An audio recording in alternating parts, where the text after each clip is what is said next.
Okay, we should be live. I will double check just to make sure.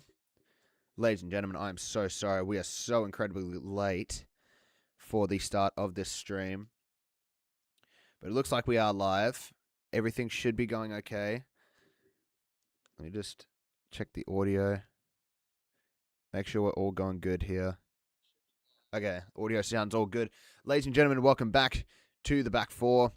We're here with another stream for the 2026 FIFA World Cup, and it is a huge, huge day of football ahead of us. We're going to be doing all 4 games for the first time this tournament, whole night, 4 games of action. So should be very exciting. We have got France, Senegal starting us off, kicking us off for the night. I am very much looking forward. In my opinion, this is setting up to be the best night of football or the best day of football we've had at the World Cup so far. 4 games, all of which I think are very, very, very sure to give us some good football along the way. And one that I actually think people are sleeping on is our last game of the night, which is going to be Austria versus Jordan. I actually think we're going to get a really close game in that one, and I'm actually really looking forward to seeing what we get. But we've got France and Senegal here, 2 really strong teams looking to make it out of the group. And look, yeah, I'm very, very excited about what we're going to be seeing here. We also have, after this, Norway versus Graham Arnold's Iraq. After that, we have Argentina, last World Cup's champions, versus Algeria. And then finally, like I said, we have Austria versus Jordan. All 4 of which, like I said, I think are going to be very, very good games. I'm very, very excited to see what comes of all of them. Now, lads, I just want to get into sort of things. Apologies, I am just fixing the thumbnail quickly for this live stream, but that should be all set now. There we go. Perfect. All set. I do just want to thank everyone for the support I've been getting on the channel recently. Obviously, it's been a bit of a sort of, rough period for me personally with everything that's gone on, social media and everything like that. But, I'm hoping to be able to get back to enjoying the World Cup now that is all sort of sorted. And yeah, I really do appreciate all the kind words that I've been getting over the last sort of day or so. So look, we're going to push through it. We're going to get through it. And we're going to cover some beautiful World Cup action tonight. So I'm very excited with that. In France, the lineups: in goal, Mike Maignan, Teo Hernandez at left back, 2 centre-backs, William Saliba and Dio Upamecano, right back, Jules Koundé. In the midfield, double pivot of Adrien Rabiot, Aurelien Tchouameni, and an attacking 3 of Desiree Doué, Ousmane Dembele, Michael Olise, and Kylian Mbappe up top, the captain, of course, of the French team.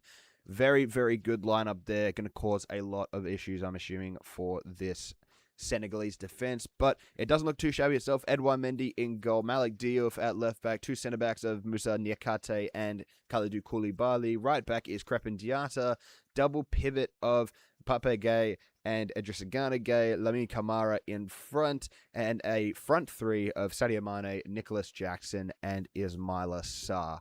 This is going to be a very, very tight game. I don't really think there's a look, obviously there's a favourite going into it because France are playing. Whenever France is playing, France is the favourite to win. And that's just how it goes with international football, especially World Cup football or European versus non-European nations. But I actually do feel like Senegal could put up a good challenge here. We've seen plenty of occasions in which the big sides have been stumbling at the World Cup so far. Obviously, you have teams like Germany that thrashed Curacao, but you have the likes of Spain that slipped up against Cape Verde. I think that's probably the biggest example of, huge upsets caused tonight. We're just going to chuck this link out.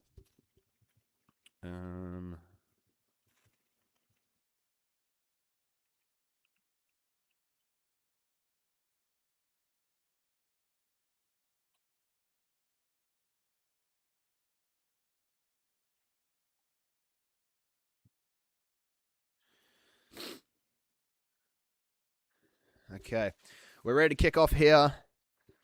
France versus Senegal.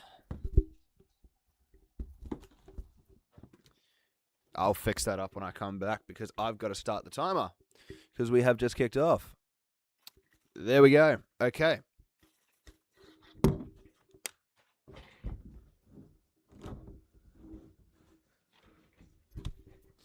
There we go. Okay.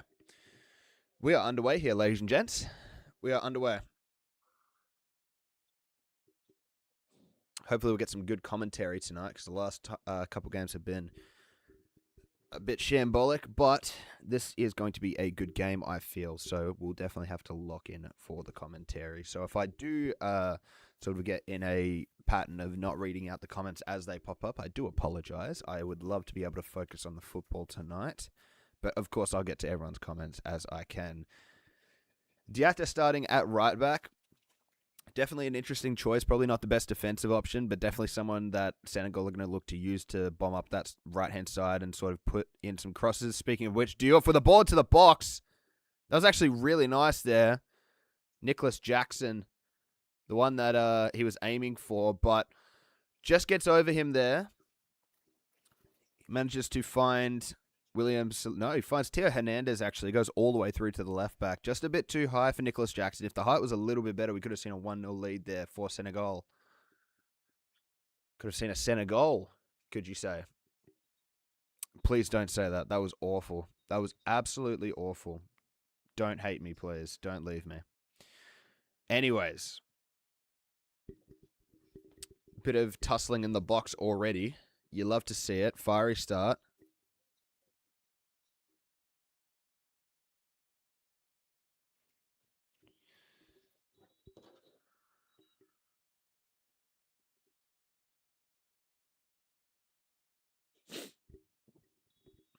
I've got to chuck this post up on Instagram as well. Okay. Potential ball into the box there, but Mike Magnan has been taken down. What's happened here?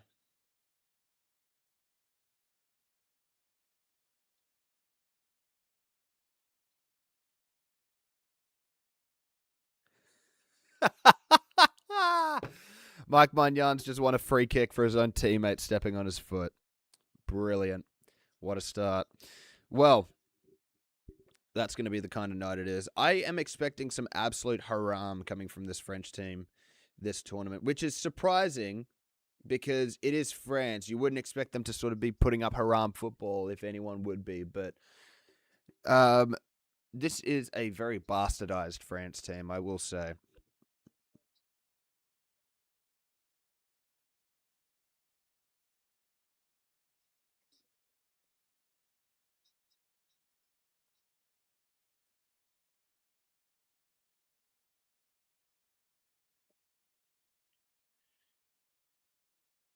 Okay. All the links are out, so I don't have to worry about any of that anymore, thankfully. Actually, a chance going through for Mbappe there. Can't make the most of it for himself, unfortunately. Ball into the middle here. Good header, but contested and a free kick won.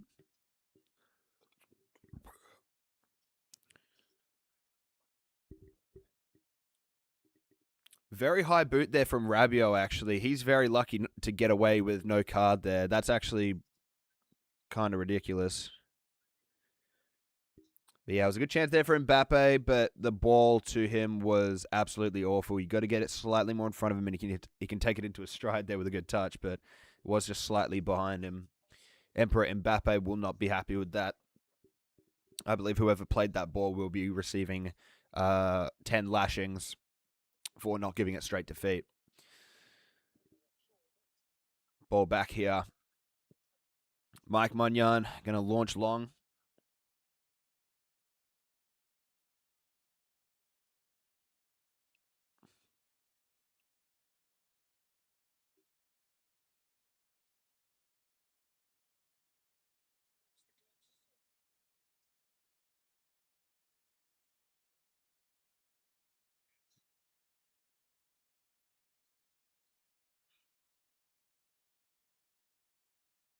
Just playing it around the back here, France. Playing it quite nicely, actually.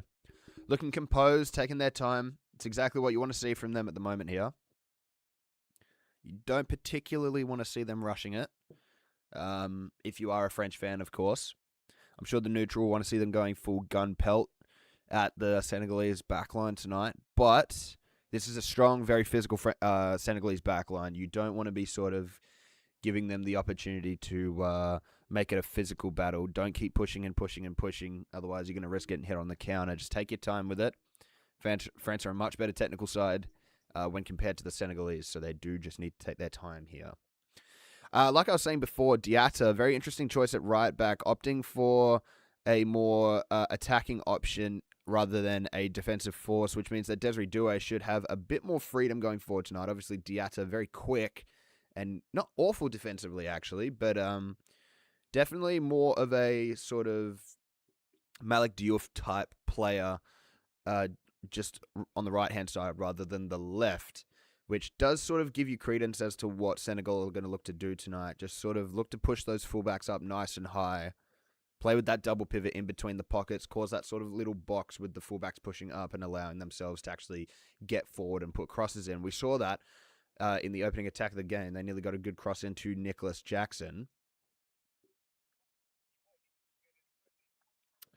But that's definitely looking to be what the plan is tonight for Senegal. It's a good plan, I think. France's midfield's rather slow tonight, I will say, especially their double pivot of Adrien Rabiot and Chouameni. That's a beautiful back heel. Oh my goodness, early chance here for Senegal. Poor touch, shot, dragged. That back heel flick, I'm not too sure who played it. It might have been Ismaila Sarr that played it to Nicholas Jackson.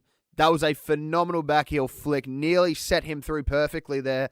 Just a poor first touch meant that he couldn't really outpace. I believe it was William Saliba that he was up against. Might have been Upamecano. Ball inside. Good body there. Shoulder to shoulder from the French defense. No foul in midfield, though. Senegal win it back nicely. Looked to play it through the gap. Just more to feet there, and they would have actually been in behind. Unfortunately, they couldn't find Ismaila Sarr. Let's look at this back heel flick that we got, actually.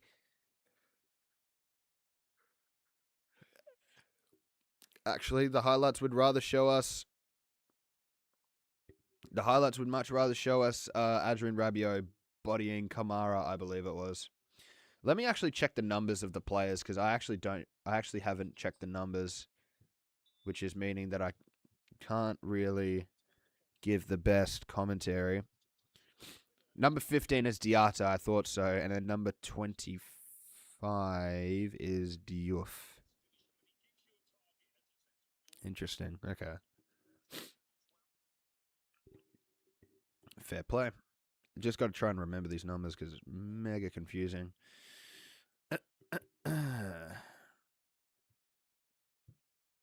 No comments just yet tonight, but hopefully we'll get a couple in soon with people joining. Of course, it is 3 a.m.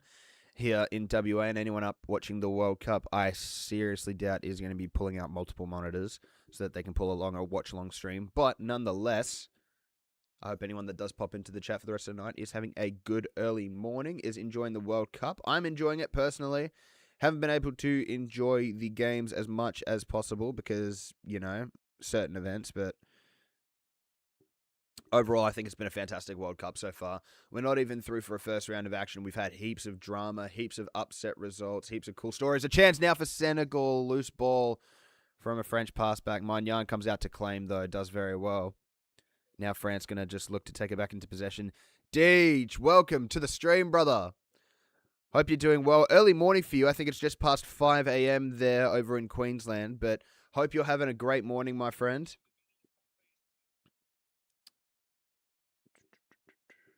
Thank you so much as well, Deej, for the kind messages and the support you've been giving me in the online Twitter wars. I think soccer Twitter has really sort of come together around this, and you know, there aren't a lot of times where you can fully unite soccer Twitter. I'm happy to say though that you know we achieved one of those with this whole situation, and I don't want to take full credit for it at all. By the way, this is full credit to everyone who got together for the effort. One person I also feel bad for and also feel incredibly thankful for is Will. He gave me so much support, with phone calls and everything, trying to help me out with the whole process of, helping clear my name after they wrote that bullshit article on me in news.com. So And unfortunately, he received so many death threats that he also had to shut down his account. So I would love to see everyone sort of going over and giving him some support as well. But, Deej, you fought the good fight, my friend. Absolute soldier. Absolute gun. We're about 10 minutes in here. And, well, France really haven't mounted an attack yet. In fact, it's been Senegal that have looked the better side. This is what I mean a bit more, though, by the French team this year being a bit more of a sort of having a bit of a haram element to them. Didier Deschamps definitely setting them up to be a bit more compact, which could be a good strategy. Could be a very good strategy. However, in a game against Senegal where the game's going to be very, very sort of end-to-end and wide open, I also feel like this could be a bit of a bad choice. Does give the French a good chance to hit on the counter, but Senegal look very well structured, so France are going to have to dominate this midfield battle if they're going to want to get anything in terms of sort of dominance out of this game. I don't think that's what we're going to see. Salute to you too, Deej. Thank you very much, my friend. It is very cold this morning. I'm tempted to chuck my hoodie on, but I don't really want to sort of hide away my luscious locks. I have a feeling like this might be what some people in, certain countries that might be upset with me might actually be upset about, is that, I won't be going there anytime soon to get a hairline fix up. Maybe a hairline fix up, but not a hair transplant, should I say.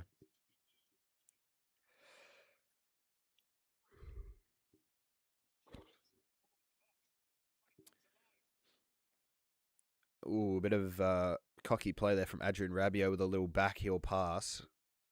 A little drag back and behind the back flick that gives away possession, but it's booted up the other side of the pitch anyway. Senegal doing really well with their sort of forward press early on here. Nicholas Jackson in particular is pressing really well. Let's look at this again. Another really poor touch from Mbappe. Emperor Mbappe has obviously got a lot on his mind. He needs to decide what country he's invading later. What sort of brutal torture he should subject his subordinates to. Chance in behind here for France if they can find it, though. Theo Hernandez looking to sort of get forward there. Adrian Rabiot not finding him through the gap. And ultimately goes out for a Senegal throw. Oddly, we're not seeing France take many risks early on here. This isn't something that you come to know of a French side, but it is something that Didier Deschamps has sort of more stamped into place over recent years. I actually feel like the French have been on a downward spiral ever since. Not necessarily a downward spiral, I don't want to say that, but they've been on a bit of a downturn since the 2018 World Cup win. Because when you look at the way that they played in 2018, yes, they were very strong and compact, but they also had a large degree of freedom, which perfectly suited guys like Mbappe. Now that they have even more talented players that operate sort of not outside of structure for the teams that they play, but operate with a certain degree of freedom. You look at the likes of Dembele, Doué, Olise. These are guys that are mavericks. You know what I mean? They're guys that have structure with their teams, yes, but can also, be unorthodox and operate outside of the structure to create chaos. And Deschamps is not really allowing them to do that, which I think could be an issue. Because France, ultimately, let's be honest here, France have easily the best attack at the entire World Cup. Hands down. In fact, I'd argue they also probably have the best defense, rivaled only maybe by Germany. Maybe even Portugal. Spain have a good defense as well. That's another team. I mean, there are a lot of good defenses at the World Cup this year. I feel like a lot of the other good sort of like mid-tier, like C, D-tier World Cup teams are also built off of very strong defenses. You look at the likes of Australia, Iraq, Jordan, Cape Verde. Lots of really, really good defensive performances that we've seen to open up the tournament. So it'll be very interesting to see what we get out of these lads.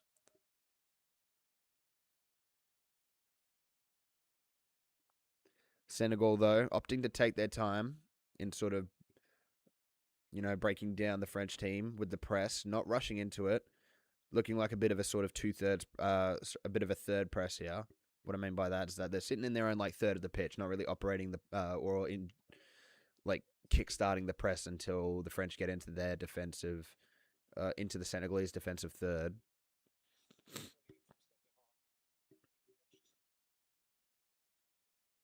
It is a bit deep. You would sort of expect maybe like a half press.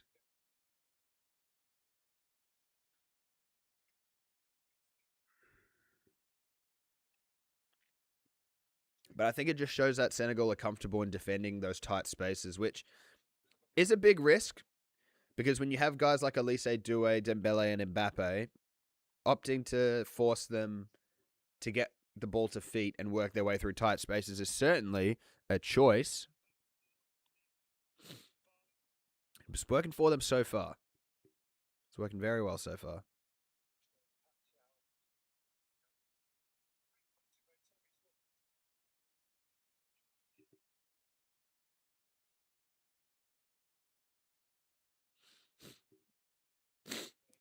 Good ball over the top there, unfortunately, doesn't find the man. Way too much on it. I guess that makes it a not good ball over the top. There's going to be opportunities for both sides in this game. You can feel it. Senegal, though, definitely starting the better of the two. You wonder when France are going to start coming out of their shell a bit. I'm going to put my hoodie on. It is a nice woolen hoodie on the inside. Because quite frankly, lads, it is freezing right now. And I know it's 3 in the morning, so I shouldn't exactly be surprised, but I'm also wearing 2 pairs of pants. It's that cold.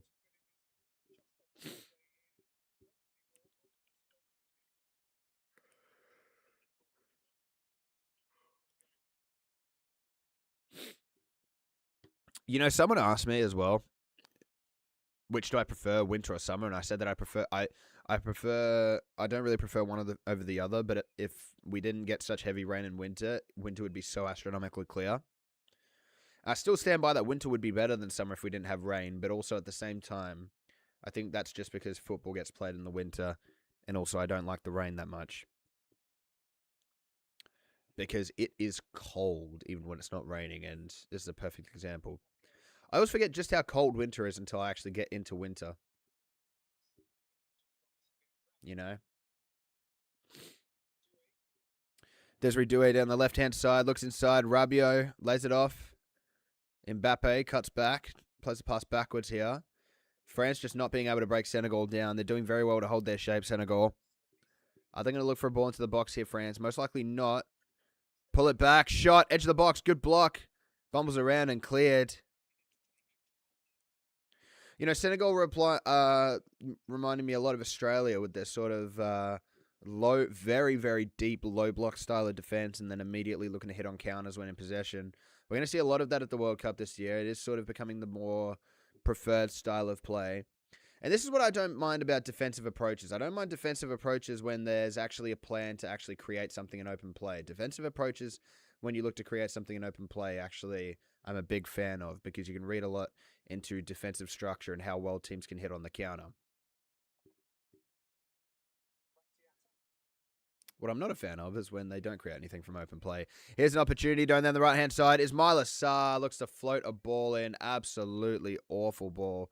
Magnan wants to take quick, actually, and he does so. France look to play out from the back, but players stop for the second ball being on the pitch. That was a very poor ball, unfortunately. Ball inside. Beautiful sort of line split off the left foot there. That's gorgeous, absolutely.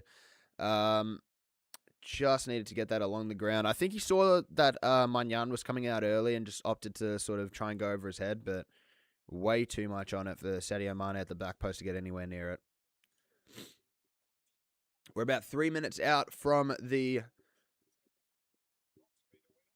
mid half drink break. That's what I'm opting to call it, either quarter time or the mid half drink break.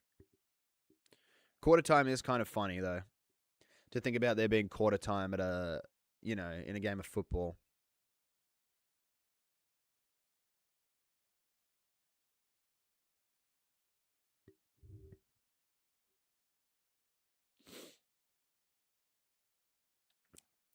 France taking it nice and slow here.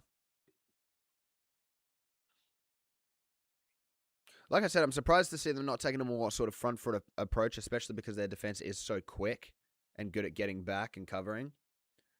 You'd really expect something more sort of pragmatic, but they've won a corner here. Fair play to them. Good fight from Koundé there to win back possession and force the defensive error from Diouf.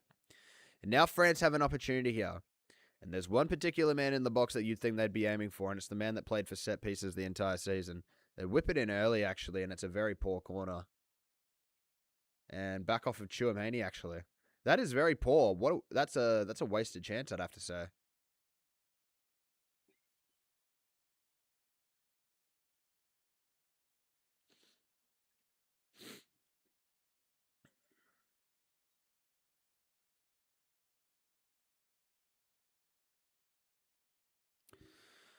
God, I think I'm going to spend genuinely the next couple of days just going back and rewatching the World Cup games from start to finish, like outside of streams.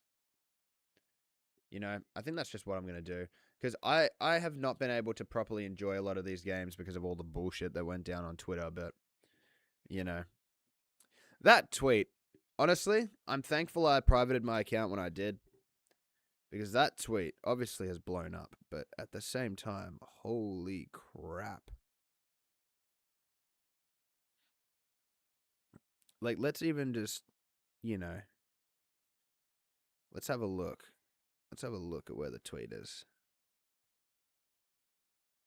It is at 12.3 million views. And it would be higher if I didn't private the account. That's crazy. But I'm glad I did private it when I did because, holy shit, Twitter was a cesspool for those 2 days. The amount of death threats I got was literally in the thousands. You know? I had people threatening legal action because of a joke I made on Twitter saying I was committing child endangerment. Chance going forward. Very well worked there by Mbappe and Rabiot there, but fantastic cover from Kefren Diatta. Really good defending. Really good defending. Really good defending.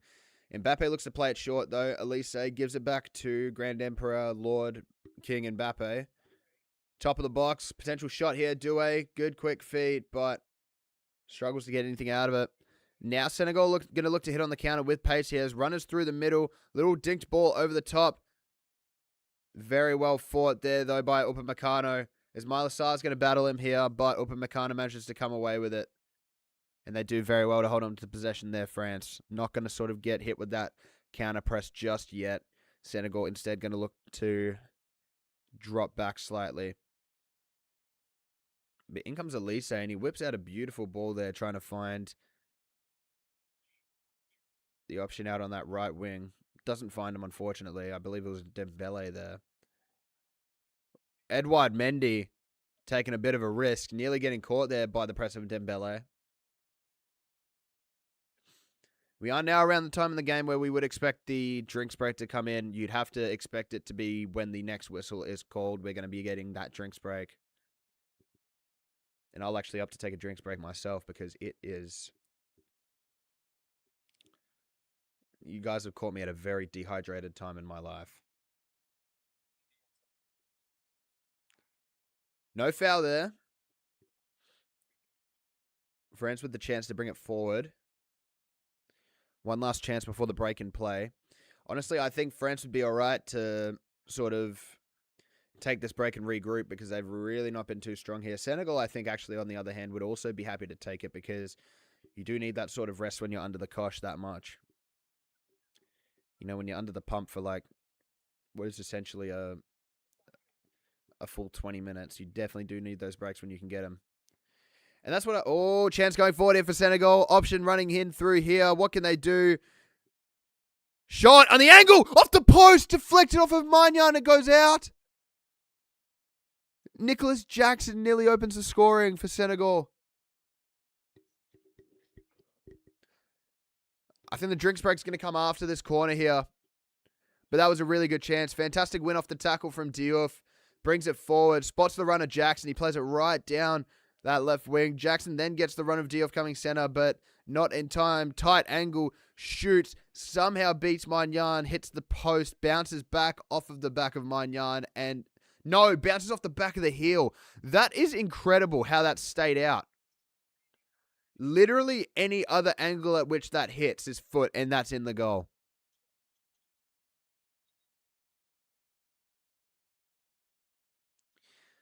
And this would be the last chance you'd imagine before the hydration break.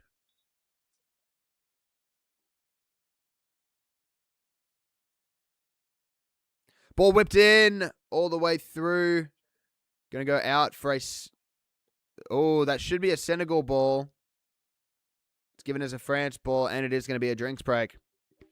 I'll be right back, ladies and gentlemen. Going to have to get a drink for myself. But 0-0 right now. Very tight contest between the two.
Oh, shit.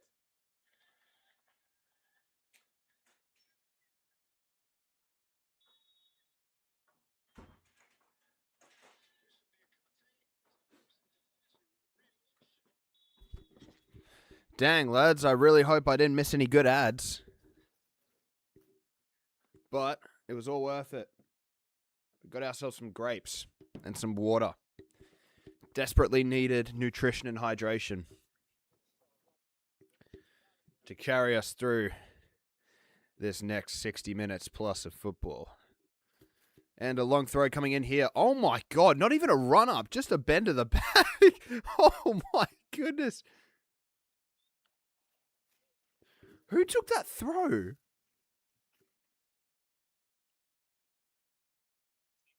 Musa Niakate. Why have I not seen that?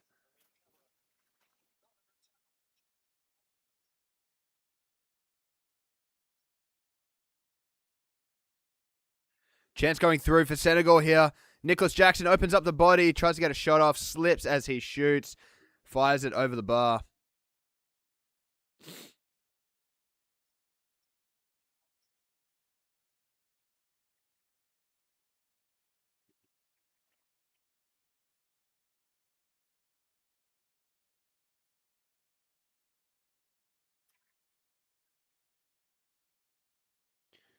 Okay.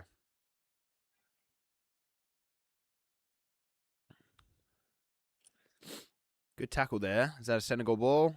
Yes, it is.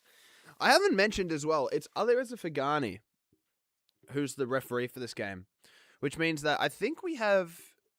Well, I know Alireza Fagani's not Australian, but he's Iraqi, I want to say. I could be wrong, and I apologize if I am. But he does ref in the A-League, which makes it two A-League refs between him and Sean Evans. I actually wonder if there's any other Aussie refs. I haven't checked if Jared Gillett's in this World Cup or not. Ball forward, though. Taken down by Nicholas Jackson. He's going to look to win it back here, but Kunde does... No, it's Elise, sorry, that does well. I'll be so honest, their hairstyles look very, very similar.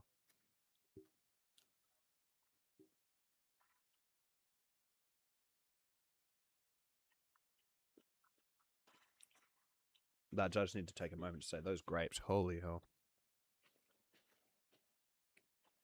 Ball over the top, Manyan comes and clams.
I genuinely wonder what France's plan is here with keeping the game so slow.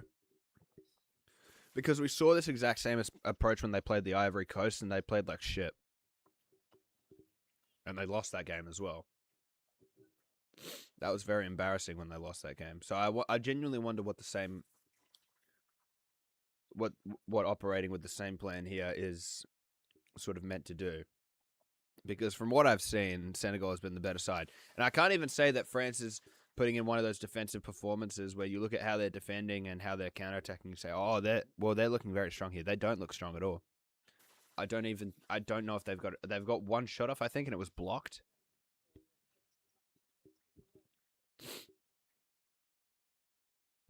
Ooh, chance for Senegal to go forward here again, though.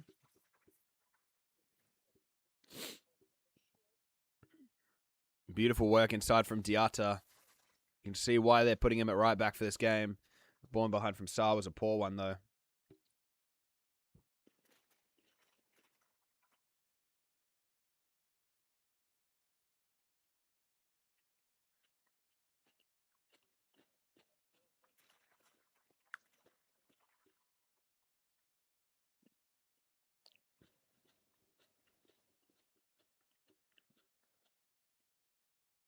And there you go. The match stats for the opening 35. Senegal 3 shots at goal, none on target. France 1 shot at goal, none on target. A very, very slow start. I will say, though, this has been a decent game. It's been a decent game. Not exactly the kind of thriller, Bayern versus PSG, Argentina versus France-esque game you would have been hoping for from these two sides, but it's still been a good game. Tight contest. That's what we like to see at the World Cup. You do like to see some thrashings here and there. That's why Germany versus Curacao was so fun, but,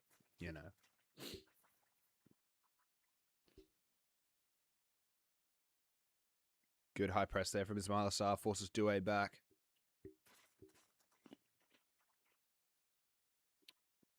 Ball over the top here. Upamecano finds Koundé, who loses out his footing. Now Senegal can hit on the counter. Koundé with no foul. Thought that would have been a yellow card there, but he does well to not give away a foul. Possession lost by Rabiot, though.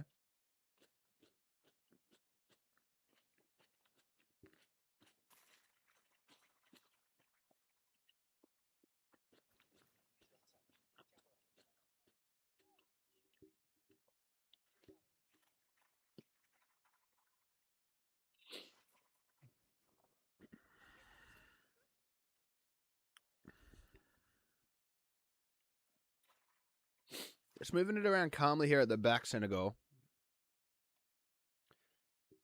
Diatta takes inside. He's had a fantastic start to this game, I will say.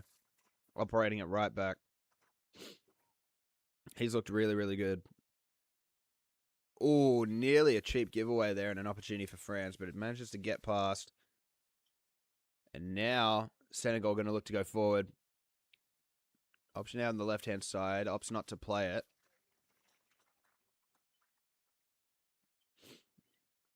Pap Gay inside. Shifts it on to his left foot to pass it backwards.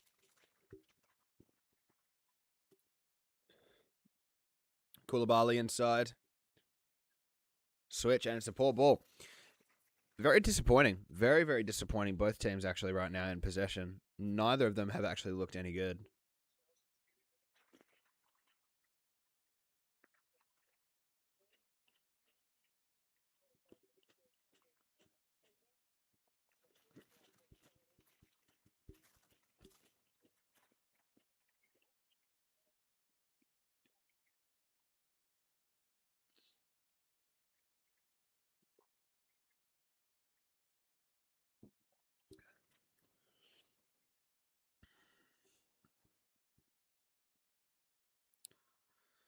Beautiful turn.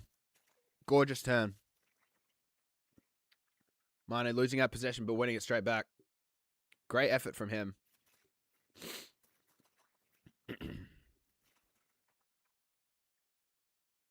Edouard Mendy's going to boot that one long. Looks for the head of Ismail Assar, but he loses out to Teo Hernandez, who does well.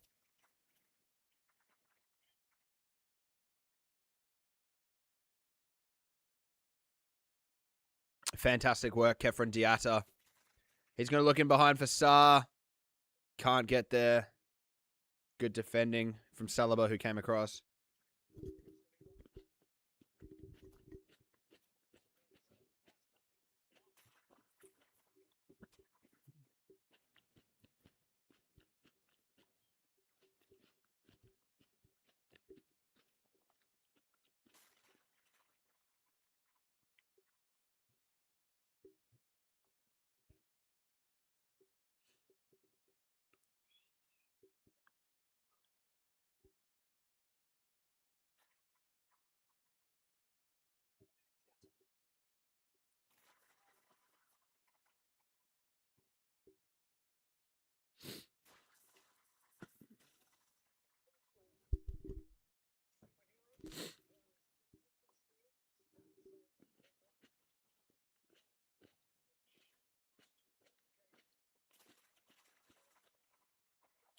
Opportunity for Senegal to go here. Really nice turn from Ismail Assar. He's got two men on him.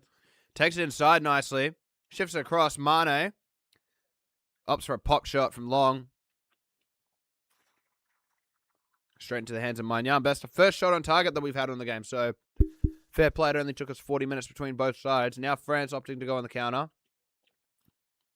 Shifted across. Opportunity. Koundé puts it back. That is an awful cutback from Koundé. Oh my lord, that's bad.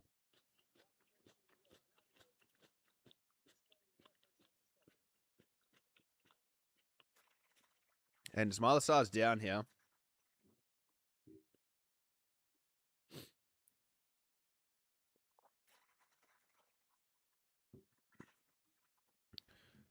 Okay, to be fair, that is a foul. I don't know how Alireza Fagani's missed it, but it is Alireza Fagani, so you probably are going to get a lot of those missed calls. Credit to him, the world's first half-blind referee. You know, great to see diversity at this kind of top level.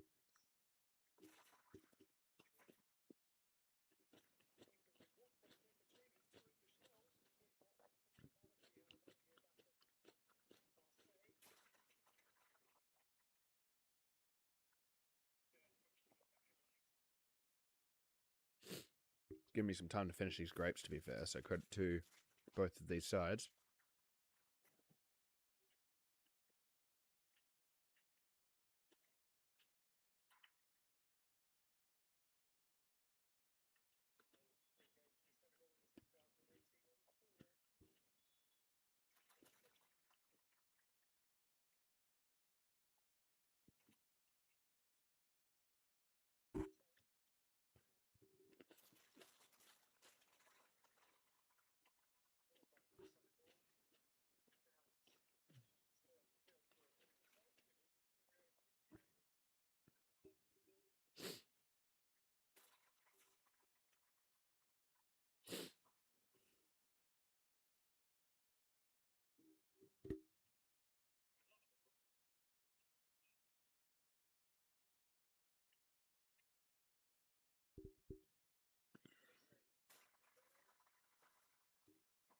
Rough tackle there made by Senegal.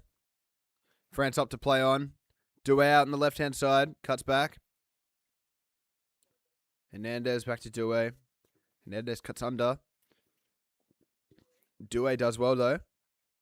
Cuts inside. Looks to find Mbappe. Doesn't work.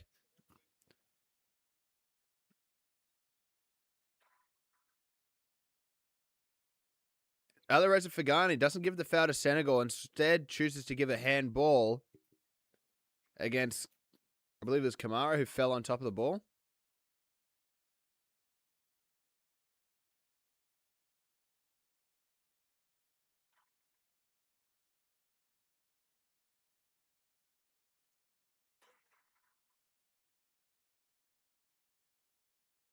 Okay. Ball decently far out here for France. You'd have to say about 30, 35 yards out. You got Elise and Dembele standing over it. You'd expect maybe Elise to deliver this with the left foot, I'd reckon. But Dembele obviously does have a history for hitting these kinds of ones. Not scoring them per se, but hitting them at least. And it's going to be Dembele to deliver. Ball into the box. Well done. Headed back out by Koulibaly, though. Very nice header. France with a bit of head tennis. Little hooked ball inside. Does well. Mbappe out here on the left wing. Takes inside nicely. Great tackle. Tries to just smash it off the defender there. Hopefully get a corner, but doesn't quite work. But it's still back in the possession of France here. Rabiot cuts it back.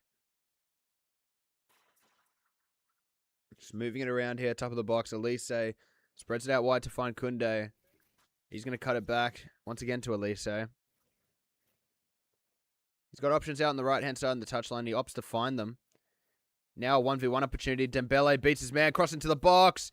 Poorly dealt with by Koulibaly. It's going to be another French corner. Now France finally starting to come out of their shell here. Left it a bit late considering we're 2 minutes before the end of regular time in the first half. But at least we're starting to see them actually try and formulate a few chances here. They haven't been doing that so far this game, and it's cost them. But they've actually started moving it here, ball into the box, and it's absolutely awful. Well, it was fun while it lasted, until Elise whipped in an awful corner, but, it is what it is. At least he was nonchalant while doing it, I will say. Low cortisol football. We love to see it at the World Cup. We love to see a lot of things at the World Cup, to be honest, but low cortisol football is always appreciated.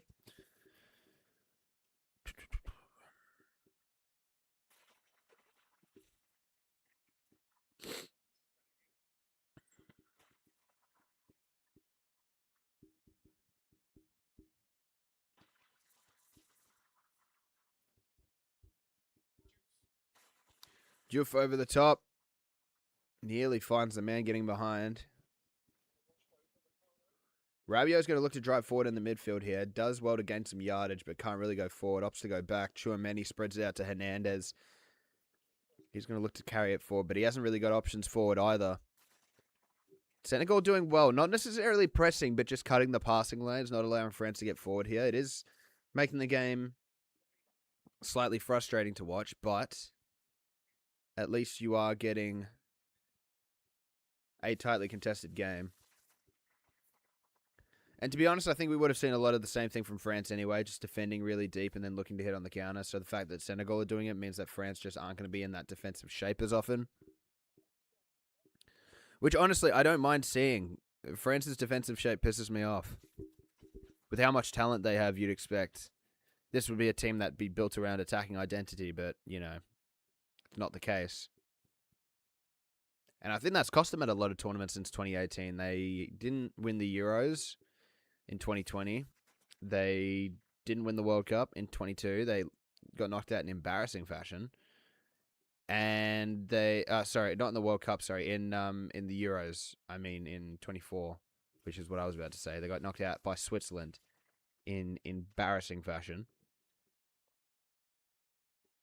So definitely some mixed results there. Obviously got to the final of the 2022 World Cup, but lost to Argentina.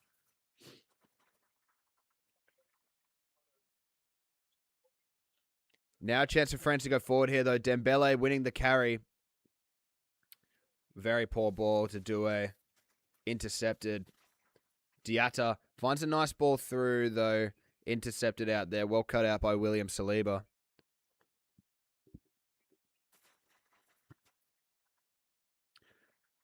There's 6 minutes of added time overall, but we're about 2 minutes into it. So 4 minutes to go here in the first half.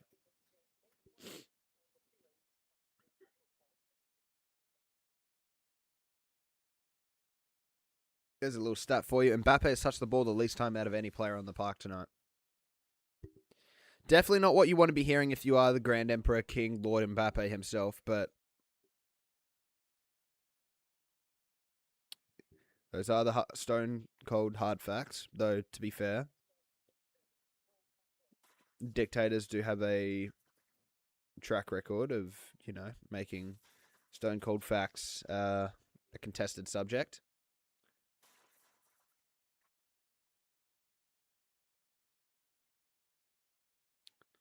Nice little ball in behind there. Ismaila Sarr beats Teo Hernandez with the first dribble. Is taken down off the ball, but Alireza Fagani once again opting not to give a foul.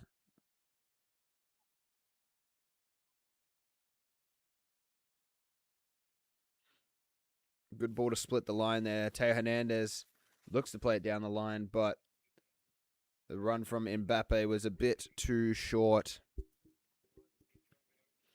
Mbappe, in my opinion, needs to look to get him behind there. I think Teo Hernandez knows, and a lot of his other teammates know, that he's not physical enough to be able to match up to guys like Niakate and Koulibaly. So utilize your pace. Get him behind.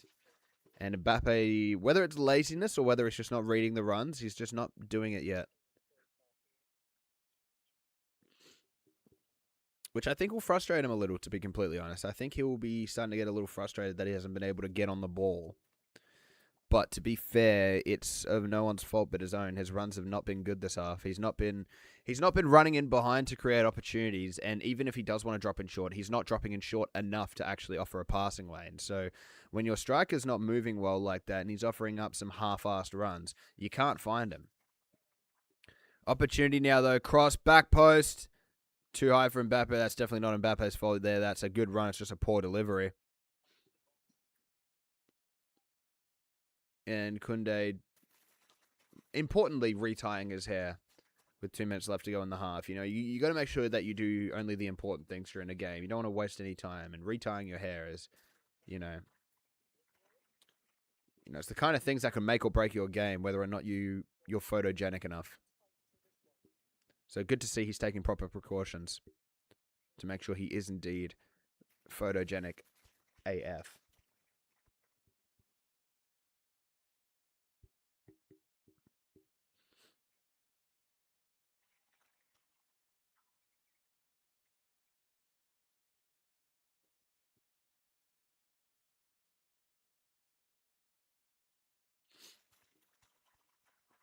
Ball out wide. Looks to go in behind here, but very well cut out by the Senegalese defense.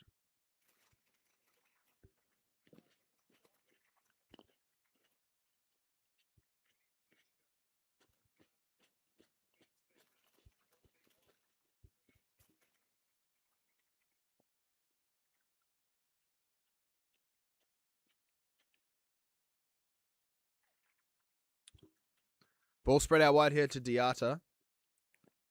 He does well, finds the gap. Kamara.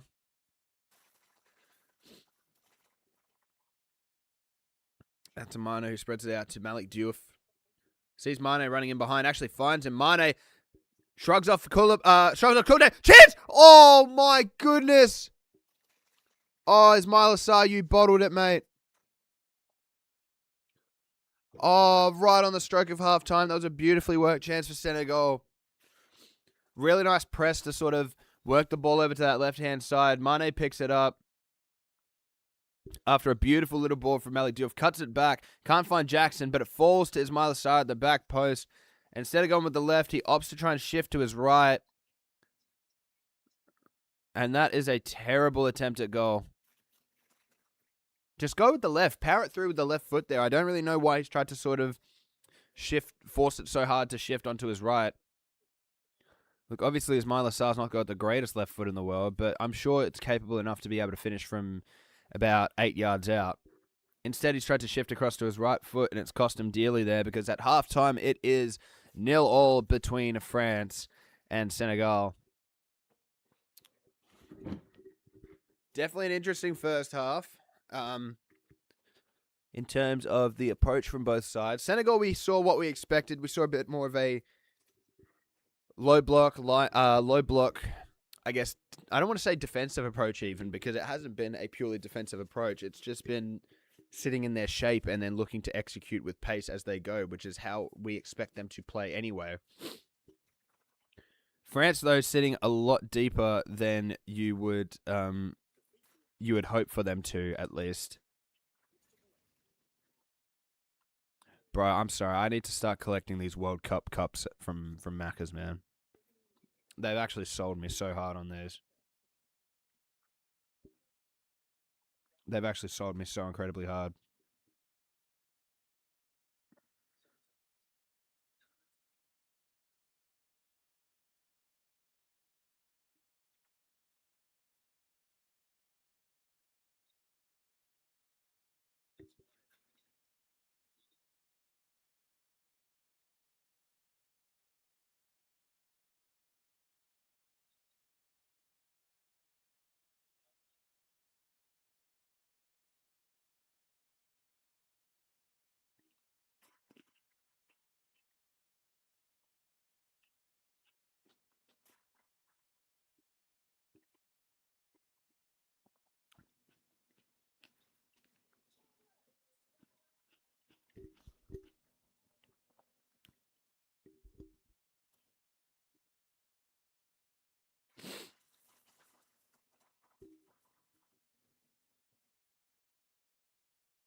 Not really much to say on that first half, to be honest, lads. I guess the talking point is going to be that sort of miss at the end there from Ismail Assar. You really do need to be scoring those, to be completely fair. You know, you don't want to be giving too much crap to players for missing opportunities, because ultimately you don't want to make players scared to miss opportunities, otherwise no one takes any risks. But at the same time, God, that was a bad one.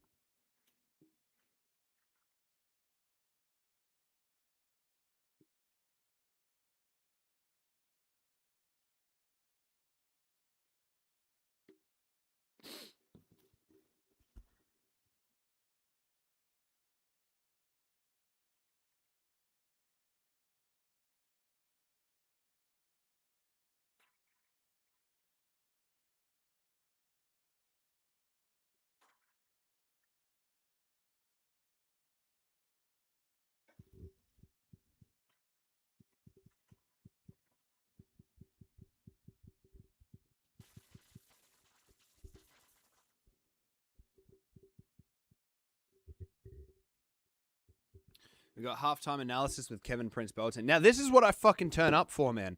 This is what I'm here for. Already a great point. Problem with the French approach, it's like the Euros all over again, he says. This is what we love, Kevin.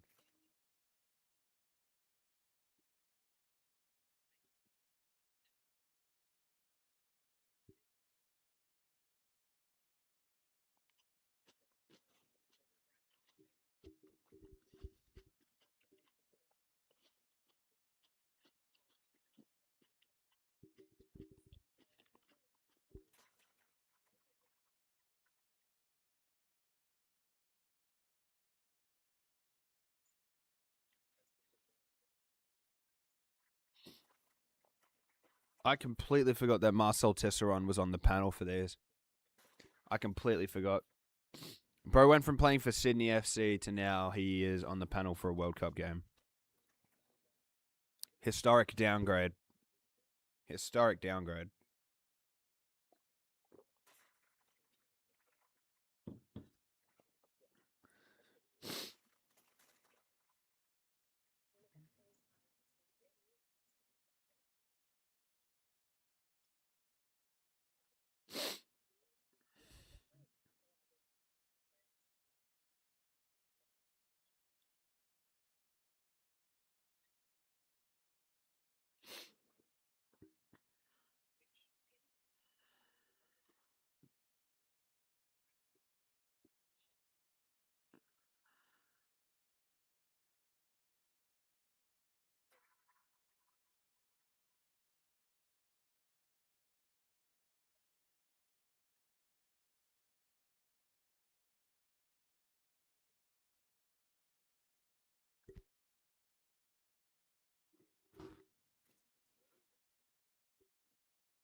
Some actually really good halftime commentary from the SBS panel here, I will say. It's some of the better commentary I've heard from them the entire time. Well, the entire World Cup at least. I mean, look, SBS does have that little history of sort of, you know, giving the kind of ass commentary, but not really even commentary, but just more so analytics. They're not too fantastic with some of the people they bring on, but you know, fair play. I think Kevin Prince Boateng and Marcel Tisserand make some great points there. I will say Lydia Williams saying that this game was boring. I do have to disagree there personally. I don't think this game is boring per se. It's boring in the sense that if you're an avid TikTok user, this game is definitely boring, I will say. However, it's because you have to be able to slow down your thinking. Not to the sense of you have to dumb it down, but you have to slow down and really understand the intricacies of what happened here. And I will say this. If anyone wants to call me out and call me a football hipster and that I'm bullshitting to sound like I'm smart, you're absolutely correct. But at the same time, this is what I truly believe. I don't think this game has been bad at all. I genuinely don't think this game has been bad at all. I just think that France could be doing more. This game hasn't been boring.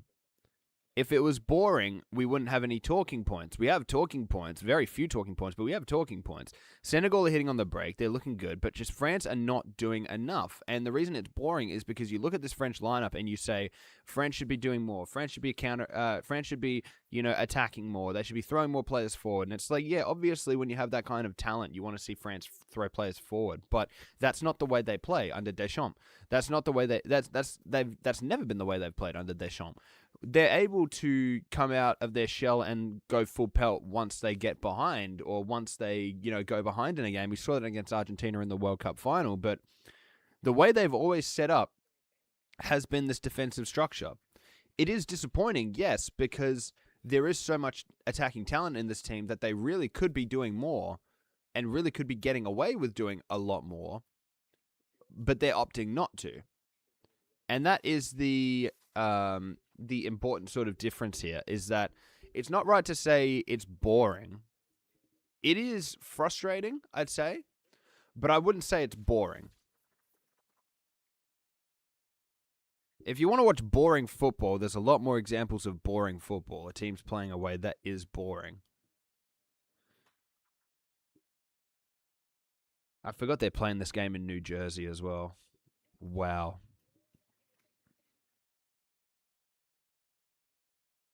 By the way, how did Rabiot... They're just showing the replay of it now. How the hell did Rabiot get away with that high boot on Mane without getting at least a yellow? Alireza Fagani has been refereeing this game one way. I'm sorry. There have been a few times so far, at least, when Senegal had obvious fouls that weren't given, and France gave away obvious fouls that weren't given, but France got some soft calls. I don't know. I don't like attacking referees much more or less. Referees that referee in the A-League or are Australian, but Alireza Fagani I've long not been a fan of. All right? I think he's egotistical. I think he is, way too inconsistent as well when it comes to refereeing two different types of teams. And I think that's absolutely fair to say. I genuinely don't think that's unfair to say at all. And you can agree with me or disagree with me. I don't particularly mind. I've said that a lot of referees in the A-League impress me, and a lot of A-League referees... Well, I haven't said a lot of A-League referees. I've said some A-League referees impress me, but I've more so said a lot don't impress me. And the thing is, the biggest compliment that you can get from a fan is that they don't even notice that you're there. You know what I mean? Because if you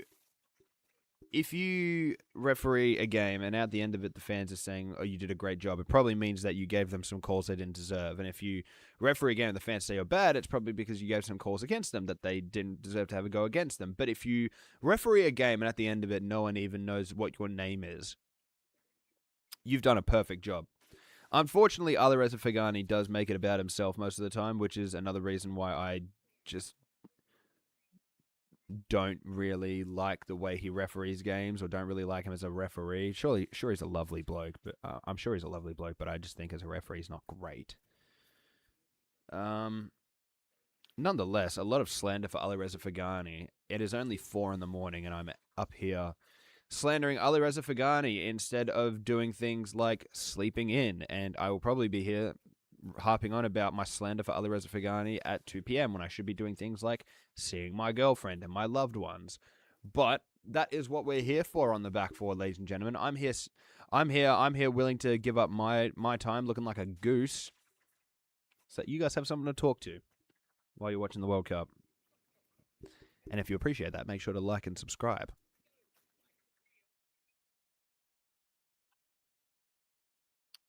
I really, really dislike some of these Yui ads. They look like the new Yui ads. The ones where they've gone from, there used to be like people driving in cars and shit like that. It's like, oh, are you a Yui customer? Oh, yeah, I'm a Yui customer. You're not a Yui customer. Let's be honest here, bro. You've never been a Yui customer in your life. You got paid like $200 to do this ad or some shit like that. You got hired off of Craigslist or Fiverr or fucking LinkedIn or whatever it is. And you got paid $200 to drive around in a car and tell them about how much you love their insurance service. Curse you. Morning, Ewan. Hope you're doing well, bro.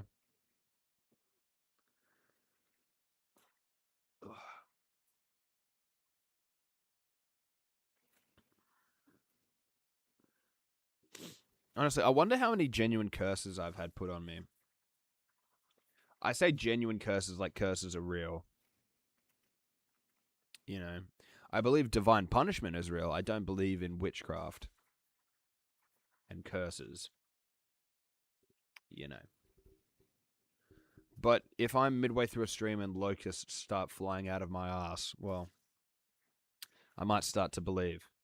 But that hasn't happened yet, and we are about to get underway in the second half here. I forgot to refill my water at halftime. I'm absolutely heartbroken, so we're going to have to go through the rest of this half until the drinks break dry, which does suck. Actually, I do need to fix the thing before we start again. Let's just put the timer on, and then for the half, we have the second half.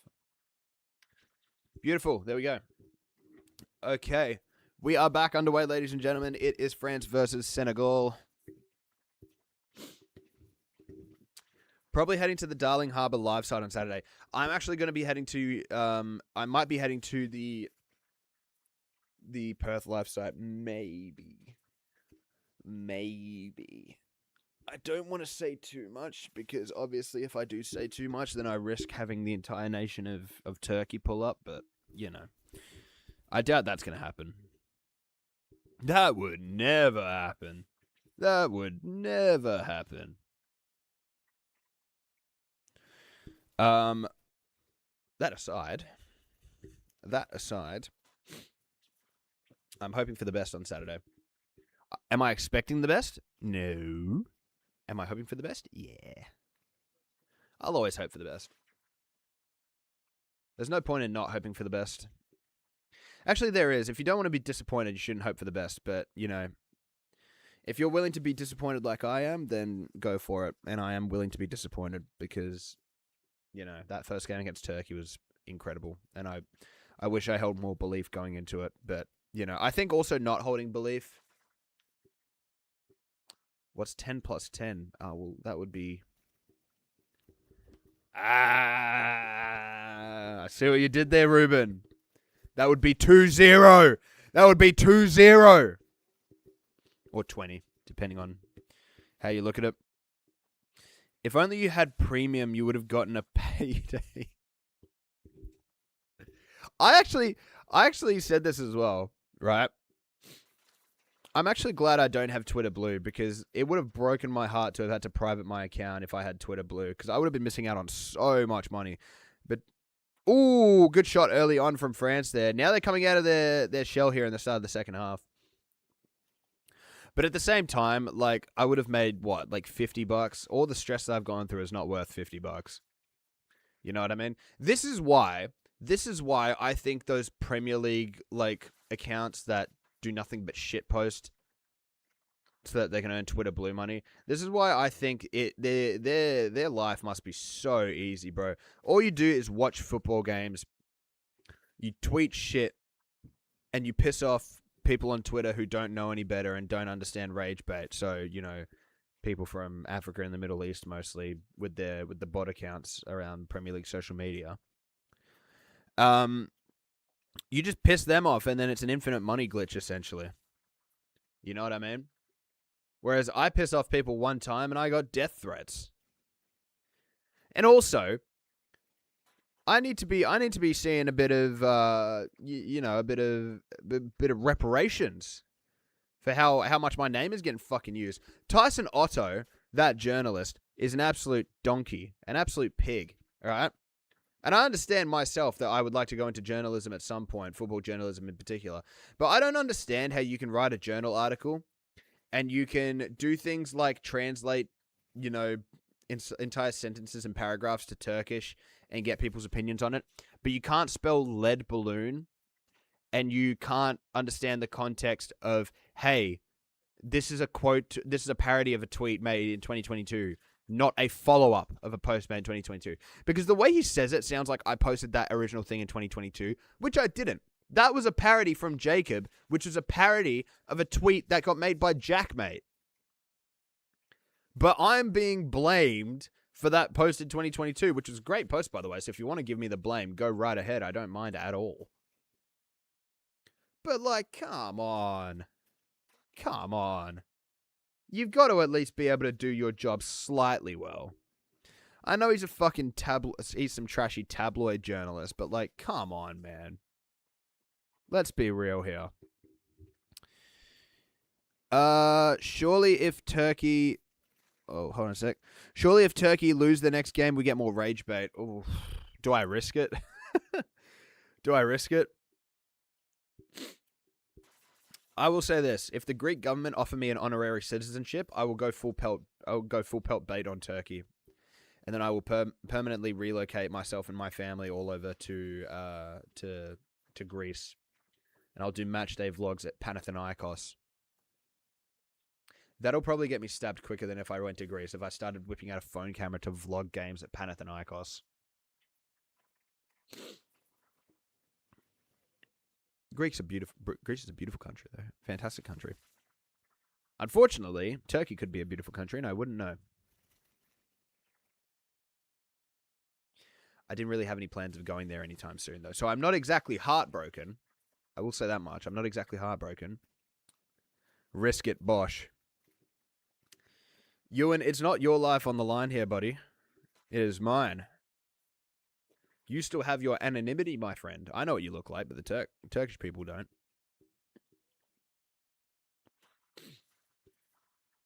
Good to see Tyrone Singh on Twitter fighting the good fight, though. We love to see that. It's always a good day when we get a Tyrone Singh tweet. Whether it's expressing his, probably valid but also slightly offensive takes on the Jewish peoples,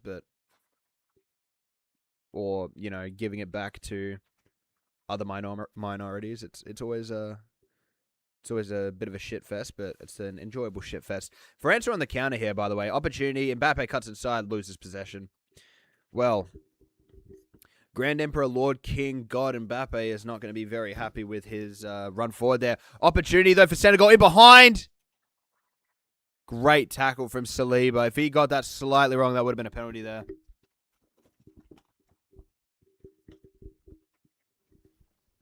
Absolutely fantastic work. And it goes through the keeper.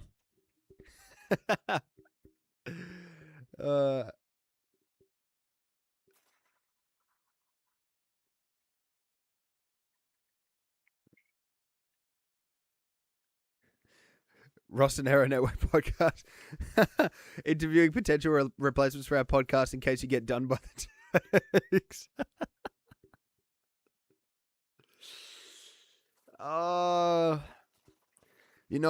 If Palermo can facilitate a deal for me to follow Dimi Nicolau to not to Turkey, obviously not to Turkey, but to Greece when he eventually moves to probably AEK Athens or something like that, from what we're all hearing.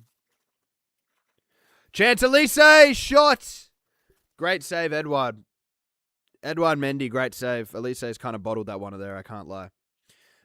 Yeah, that's all good. I completely understand. Look, it's been a good run on the Rossonero Network podcast, and unfortunately, if I do get taken out by the Turkish people, at least just promise me you won't get some other Turkish guy on to replace me. Rest in peace. Any chance I ever had of interviewing anyone prominent from or associated with Turkish football, by the way. Good claim from Edouard Mendy. Elise's put in 3 corners, all of which have sucked absolute ass, by the way. Not great for him. Have Senegal winning this, so I need a Senegal win.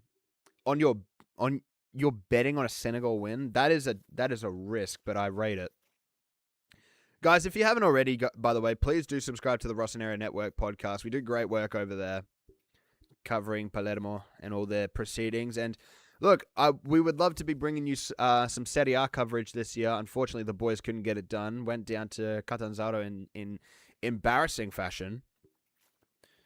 But nonetheless, we got another full season of Serie B coverage coming up, so be sure to check that out. Also, check out Rossonero UK in particular. Big fan of his work. And Rossonero Oz, if you have time. That guy's, he's all right as well. Not too bad.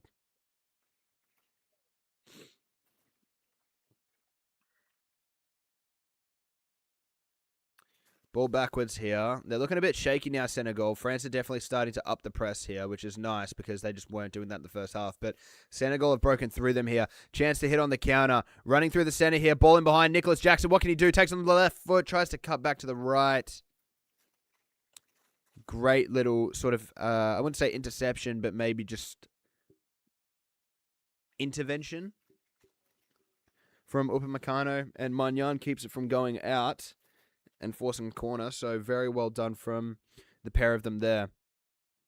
Poor ball into the center. France just can't get this game under control. They can't get their passes right. Another opportunity going through the center here. Pap Gay can't find the opportunity to blast forward. So he just going to give it to Idris Agana, who passes it backwards. Now they're going to have to reset here. Diouf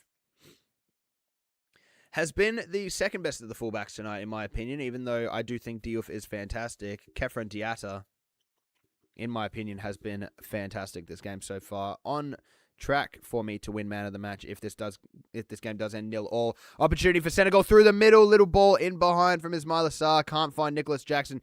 Nicholas Jackson, in all fairness, is moving really well tonight. In terms of his runs, it's just his touches are killing him. He's not able to get his shots off, and his teammates haven't been able to find him most of the time, which is unfortunate, but his off-the-ball movement has been very strong thus far. So credit to him for that. Just needs to keep going strong. Just needs to keep going strong here.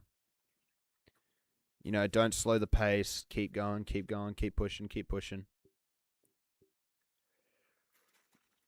Ball out wide here. Ousmane Dembele looks inside, tries to find Koundé, who was running underneath. Couldn't find him. Senegal look to go forward. France opt to step up in order to defend. Ball given away. Elise finds Mbappe, turns down the left foot. Mbappe, good shot, good save. Edouard Mendy comes up big again. France with another opportunity to get ahead through Mbappe. Similar to Michael Elise, though, the ball just low and straight at the goalkeeper's legs.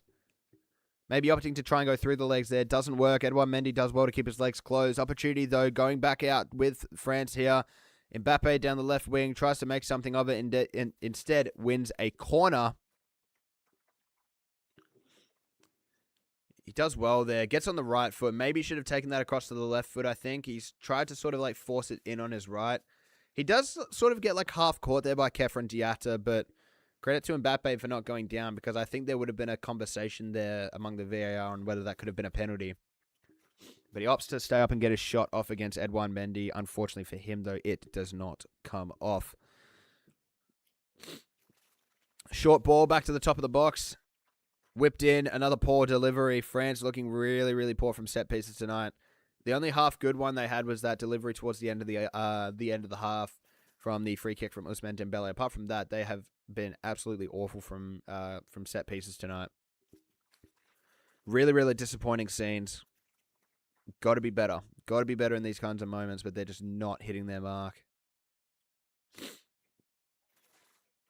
Rabiot, ball over the top. Finds Mbappe, who's out wide on the right-hand side. Cuts around his man. That's got to be a penalty. Ali Reza Fagani says no.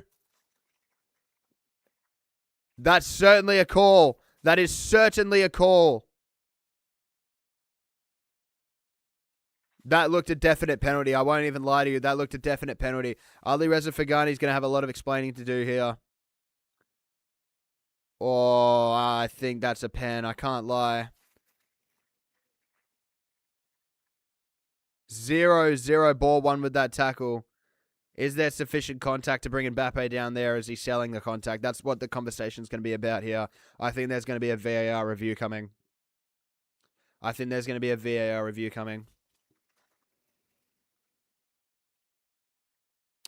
Players halted here by Fagani. Of course, they will wait. The VAR check is ongoing, but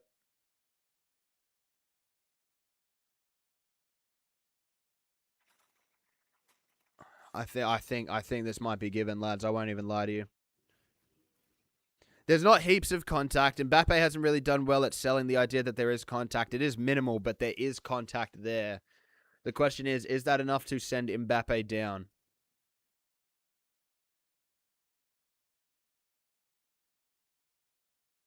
Let's remember there was 0 ball in this tackle here. He got absolutely none of the ball.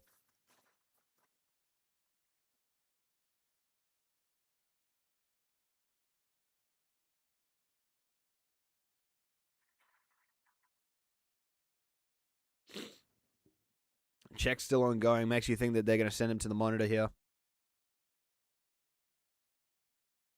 And he is. Alireza Fagani's going to the monitor.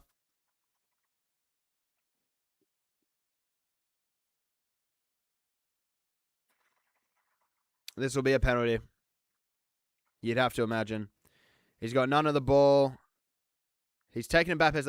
Look, I will say there's not a lot of contact, but the fact is Mbappe, I think, has tried to avoid the contact, and there is contact there. Sadio Mane, his sort of thigh clips... is that Fagani as the referee? Yes, it is. Sadio Mane, his thigh does clip Mbappe as he goes through there. I think that's a pen.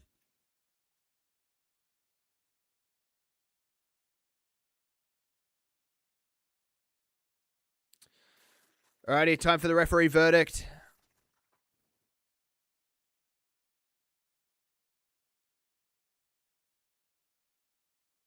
Wow. Wow. No penalty. No penalty. Oh, wow. That is a call.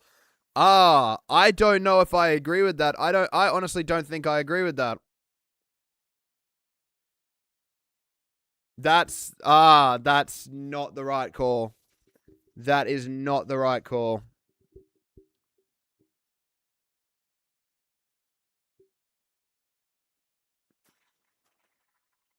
Oh, I've got a tweet about that. That is terrible. That's an awful call.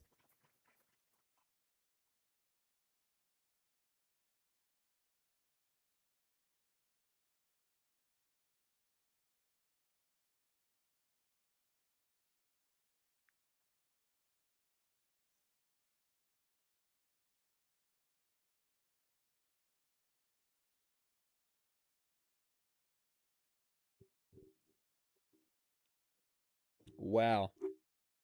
That is wow. I feel like that's the only time I've ever seen them get sent to the monitor and not give it. You know, it doesn't happen often because normally when they get sent to the monitor, it means that the actual VAR officials think that there's clear and obvious error. Like, they don't get brought over there to have one more look at it. They get brought over because they've been told that they think there's something wrong there. You know what I mean? So the VAR officials would have looked at that and said, is there enough clear and obvious error to call him back here and have him look at it again? And they would have said, yeah, there is enough here to make him look at it again. It's maybe not clear and obvious as is, but there's enough evidence to suggest that it could be clear and obvious. That's also, I think, why it took a long time. To be fair, though, that would have been a lot of deliberation going on, to be honest, and Alireza would have been part of all of that. But to come to that decision at the end of it, I personally don't agree.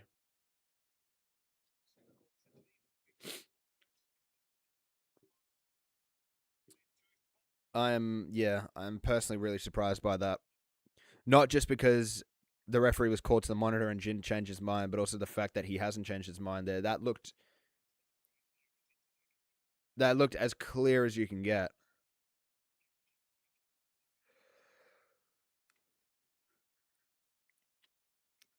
Senegal playing nice football. They have been playing nice football the whole night. They've been playing nice football. I just wish France would have played this sort of nice football in the first half. Poor pass back there. Magnan somehow makes it work. And France, do they get out of the back here? Koundé keeps it in, apparently. That voice crack was nuts. Holy shit. Elise gets forward here. Splits the gap. Beautiful ball. Oh, Mbappe. He misses the ball when he tries to touch it, man. Oh, wow. Elise with a gorgeous ball through there. Mbappe reaches and he misses the ball when he tries to round the keeper. Torsten, welcome to the stream, bro. My boy, I forgot to tune in earlier. My bad. No, it's all good, man. Senegal on the attack here. Is Myla Sarr down the right-hand side. Good contact there from Saliba. Oh, it's not the Saliba, sorry. It's Teo Hernandez. Very good use of the body. He's gotten a nice tan since he went to Saudi. Mbappe washed. It's not been a good night for him. I will give him that. First half, he really struggled to impose himself. The second half, he's imposed himself a lot better. He got robbed of a pen, in my opinion, and then just completely missed the ball when he had the perfect opportunity to round the keeper. That is like quite literally a striker's wet dream. That opportunity to round the keeper. Keeper's coming out. He's in no man's land. No defenders anywhere near him. He's onside, and he misses the ball. That was a pen, and I was definitely thought the ref could. Ali Reza Fagani, the ref that we have now, referees in the A-League, bro. This just goes to show how bad A-League quality is for refereeing. Chance now, great run into the box and shot from Teo Hernandez. Gets forward nicely. Can't get a shot off, though. Desiree Doué. Ball backwards here. Mbappe, Doué. It's a bad giveaway. It's a bad giveaway. I won't lie, if I were Didier Deschamps, I'd be looking to get Ryan Cherky on. I think I would genuinely consider taking Mbappe off for Ryan Cherky. It probably would be Dembele for Cherky, to be honest, but I just think that France don't have enough chance of creators. Mbappe gets it behind and gets his goal. As I'm saying it as well there, fair play to him. Beautiful ball in behind. Michael Elise, he's had a phenomenal game when it comes to trans creation, and finally one of them get rewarded. Mbappe with another run in behind. Gets the swivel and shot off low and hard into the bottom left hand. Well, I don't even want to say the bottom left-hand corner because it wasn't anywhere close. But he gets it past Edouard Mendy, the most important thing. He's had a few opportunities tonight. Finally gets one off. Very poor tracking there from Senegal. They've done so well tonight when it comes to actually being able to track the French runners, but that there was a poor one. Elise, though, what a ball. What a find. Genuinely, that's fantastic. Can you say that Edouard Mendy maybe should have done a slight bit better? You could maybe argue it, but I think you're looking mostly at Niakite. And Edouard Mendy probably could have got his leg out there. I think it's genuinely just gotten caught. Yeah, it's gotten caught in the turf as he's trying to sort of stuck his leg out. That's unfortunate for him. It is a rough way to concede.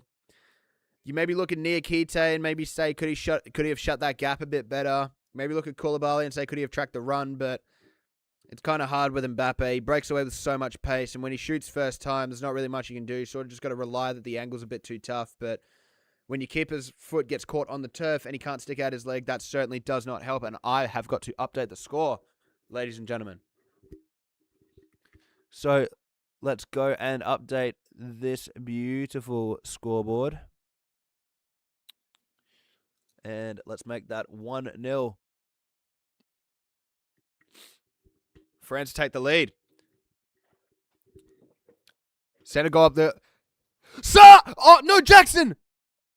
Oh, my God, it's offside. Oh, my God. I just get back and see... holy shit. I just get back and see Senegal through. Oh, man. Is he off?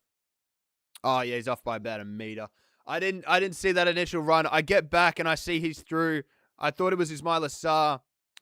What a finish, to be fair. An absolute rocket from Nicholas Jackson. Magnan can't keep it out, but he is offside. Probably by a good meter there. They maybe could have played that ball to him slightly earlier. We've got a hydration break. I'm actually going to take this opportunity to fill up this beautiful glass of water that I got. I'll be right back, gents.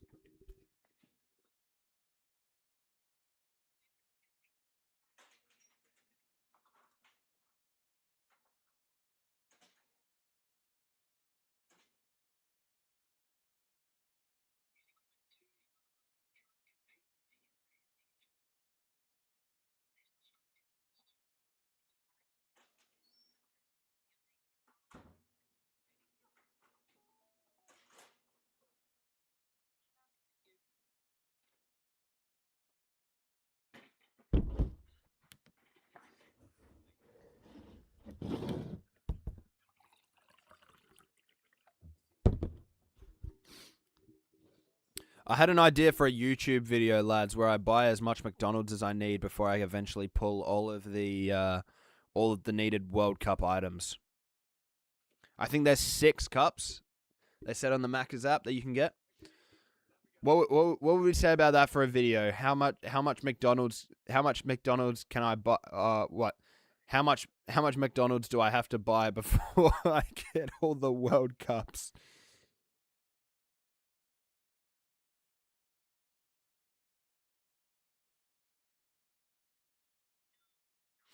Oh man.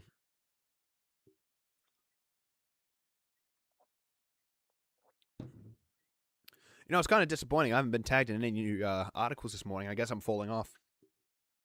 You know, I had my 15 minutes of fame, or 48 hours, as you'd want to call it. I'm sure the Turkish mafia have moved on to someone else by now. As we say that, Ruben comments about Turkey. Fuck's sake. Alex. Oh my god. Alex, does Turkey beat Paraguay, and will you be happy if they lose to them? I will say this. I genuinely think, as much as I would hate for Turkey to get through the group and Australia not to, because if Turkey get through the group, I think that implies that Australia probably doesn't. Actually, does it? No, actually, I think, you know what? I genuinely think if Turkey does get through the group, I think if Turkey does get through the group, that implies that Australia probably does as well, because they have it as head-to-head this year, I think, in the World Cup group stages. And this is the fun thing, by the way, right? And I had this confirmed when I checked. If Australia beat the USA, Australia is guaranteed to get first place. Guaranteed. Doesn't matter what the result to Paraguay is. Doesn't matter if Turkey beat Paraguay. If Australia beat the USA, we are guaranteed to go through top of the group. How sick is that? How sick is that? Back underway here with action. France looking to go straight away. Koundé inside. Back out to Koundé. Looks for a ball in the box. Good header out. Elise opts to try and hit first time while he's facing the wrong way. To answer the question, Ruben, I honestly think for my own safety, I probably do need Turkey to get through the group. But, you know. Would I give my life for football banter? That is the question here. Would I give my life for commitment to the joke? If I get assassinated, do I become a martyr for free speech on football Twitter? I would like to be known as the patron saint of soccer. Not soccer as in the sport, but just SOKKAH. That kind of soccer. Soccer Twitter. That will be my resting ground. That will be my tomb. Senegal. Deep ball in from Camara. Good block, though, from Rabiot. And it does go out for a corner. I'm not even joking, by the way, by that Macca's idea. I genuinely had that down as a possible video idea for just a piss take. I came up with both of these last night before I went to bed. And it was, how much McDonald's do I have to... I don't know how I'd word it, but it's essentially just how much McDonald's would I have to buy before I can get the 6 World Cups. Right next to, I eat a whole turkey to celebrate our win. I don't even know where I would get a whole turkey. But I have both of those on my notes apps for possible videos. Where would I even get a whole turkey? That sounds like it would be such a funny video, though. Just set up a camera, don't say a word, and just eat a whole turkey. Or just eat a whole turkey while analyzing our game. And if we beat the USA, I can eat 20 Costco hot dogs. A Costco chicken bake. I eat a Costco chicken bake while analyzing the World Cup. France going forward here. Chance, do a shot. Great save, Edouard Mendy. Shifts onto his left foot. Very nice. Does it take a deflection as well? Yeah, slight deflection as it goes through. Does very nice, though. Doué shifts onto his left foot. Gets the shot off. Great save by Edouard Mendy. 2 subs being made here for Senegal. I think we're going to have to wait till after the corner, though. This is a great game. I didn't know 2 AFCON teams could play this well. Oh, wow. Oh, wow. In all fairness, pretty much every single one of the players that are playing for Senegal right now also had French nationality at some point, which is crazy. Koulibaly did when he was at Napoli, like the start of his tenure at Napoli, I believe. Niakate did before he nationalized. Edouard Mendy did. Chance now for Senegal to go forward here on the break. They're doing very well. Jackson taken down off the ball. Fagani opting not to give it. I think that's another poor decision, to be honest. I would probably have given that a foul and a yellow card. Mate, you rattled a whole nation. It was cinema.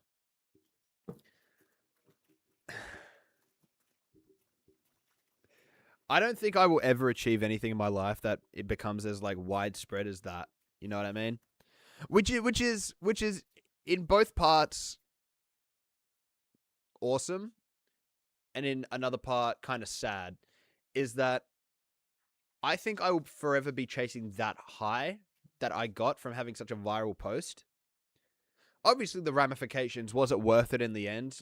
It's questionable whether or not it was worth it. But, the growth that I've got on my channel and the widespread support I've gotten from so many people has genuinely just been incredible.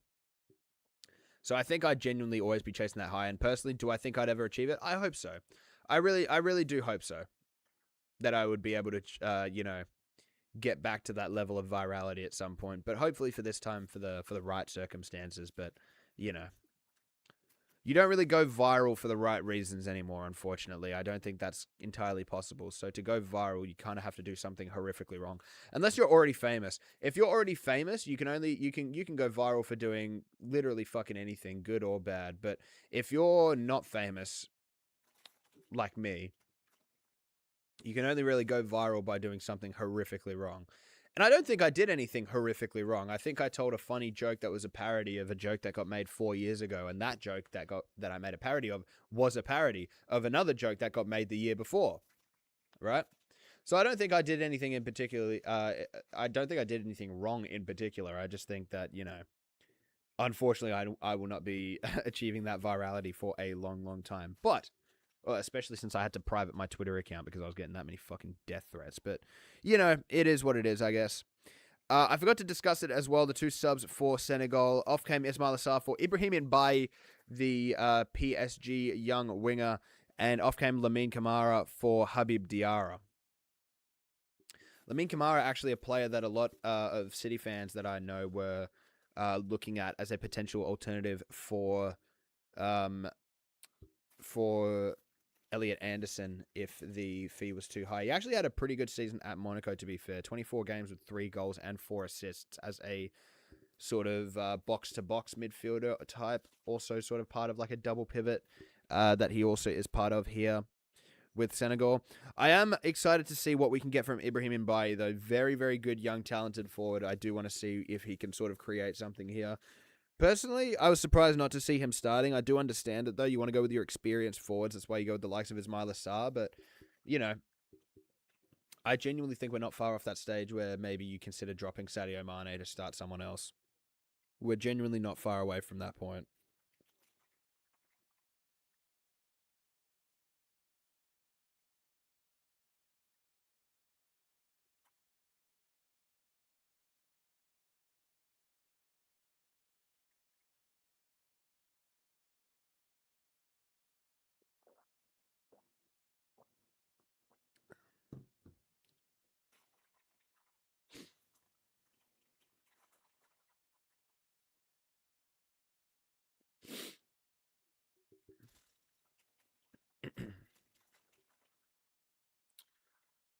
Ball goes long, attempt at a headed win there from Diatta. He does manage to win possession back, though, with a throw-in because he completely missed the ball from what I saw there. Ball being played out the back here, though. Malik Diouf going to look to carry. Played out wide. Sorry, no. Niakate carried to play it to Diouf. Diouf, good ball in. Chance! Oh, my goodness. Jackson again with a really good run. Just can't get his finish right. Bugger. Shit. Fuck. Malik Diouf He's one of the best crosses in world football, man, I swear. Is he offside? I don't even know there, but he needs to get that finish right. Yeah, he gets it off. He gets it off the... Brother, he gets that halfway up the calf, man. You got to do better. Come on, Nicholas. Sub made for France here. Ousmane Dembele coming off for Bradley Barcola. I think it's definitely evident that France are just going to look to sort of sit back and then try and hit with pace on the counter. If they did actually want to maintain a bit of possession here, they'd bring on someone like Cherky. But instead we're getting Bradley Barcola, which to me just screams the fact that they want to keep this same sort of style of play. Just play deep, hit on the counter, look to try and get him behind as many times as you can. Not an awful game plan, to be honest. I just am kind of disappointed that we're not seeing Cherky. Especially after how impressive he was against the Ivory Coast when the French team overall was absolutely terrible. Barcola, first touches of the ball.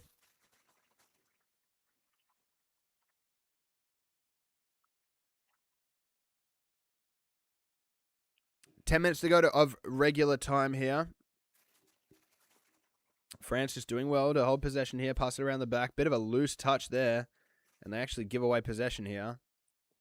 Upamecano definitely has had better moments this game. But France win possession back here. Now they can counter. Mbappe looks to shift left early. Elise now playing in the 10 role, creating, and he's done a phenomenal job in that role, to be fair to him. Barcola out on the left-hand side. Tries to win the 1v1. It doesn't work. Elise's still down. Not going to require medical attention. He is going to get up and get back into it. I think that's a rare good call from Ali Reza Fagani not to give a foul there. Malik Diouf does well. Takes it down. Cuts it back. Keeps possession. Really well done from him. Malik Diouf is someone who I would expect to get a move away from West Ham, to be completely honest. He's way too good for the championship. He's way too good for the championship. He should be moving to at least a mid-table Premier League club.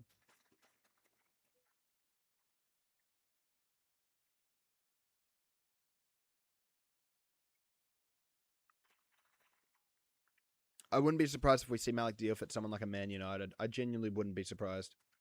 Oh, that's a beautiful ball behind. Mbappe, he's got to make it two. It's not even Mbappe, I don't think. Is it Mbappe? I don't know who it is. It's Bradley Barcola. He's just came off the bench. A beautiful finish with the chip there. He makes it 2-0. He guns down the fans. I don't know if that's exactly appropriate when you're in New Jersey, but it's a beautiful finish nonetheless. And it's 2-0 to France. Phenomenal finish. A beautiful ball through the center. Was that Elise again with the pass? I didn't quite catch it, but Bradley Barcola, man, that's a beautiful finish. Great running behind. All the space in the world, all the time in the world. I think it was Rabiot actually with the pass, but nonetheless, it's phenomenal work. Senegalese players, they lose track of their man once again. It's a simple chip over the top. Easy as you like, and he's got his first goal ever at a World Cup. Well done to Bradley Barcola.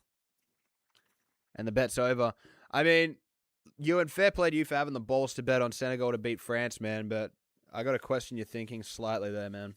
I can't lie.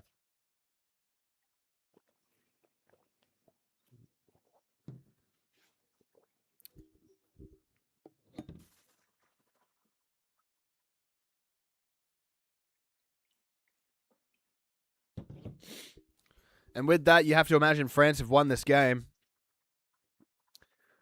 I think the question will be whether or not Senegal can pull something back here. Obviously, a couple of decent teams in the group, Norway in particular, will be looking to chase France, and they got a game against Iraq in which they will be looking to pump some goal difference up.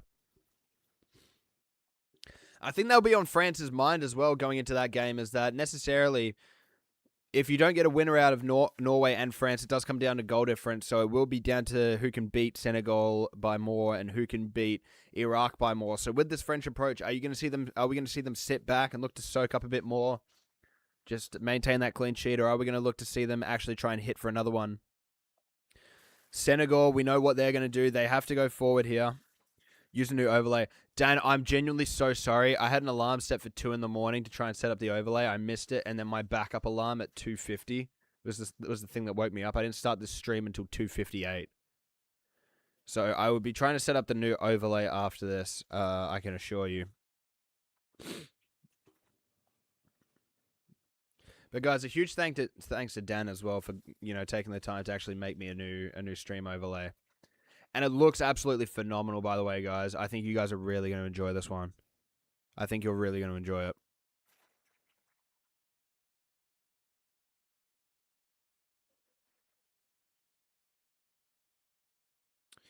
Ball in behind here. Chance. Senegal going to look to get to it. Bit of a dodgy sort of scenario there. Magnan should have come out a little earlier, but works for him.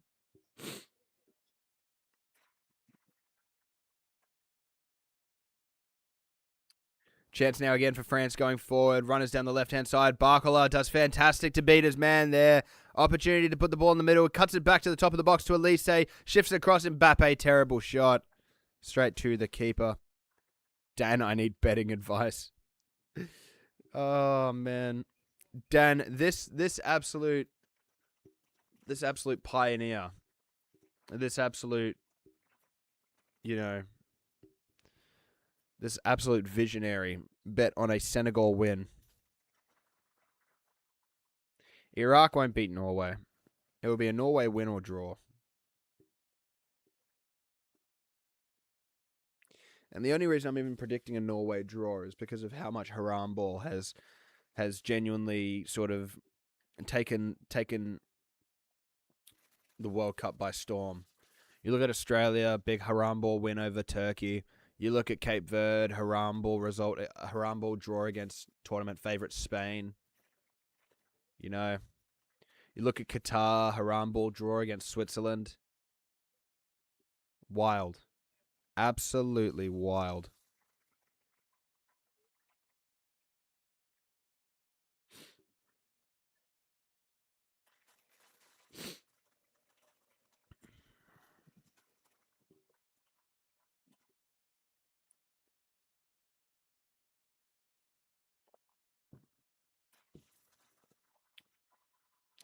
And here comes the man I was really excited to see. Ryan Cherky coming onto the pitch for France. Desiree Doué, the one replaced. So you would imagine that would be Michael Elise back on the right wing. Cherky most likely through the centre.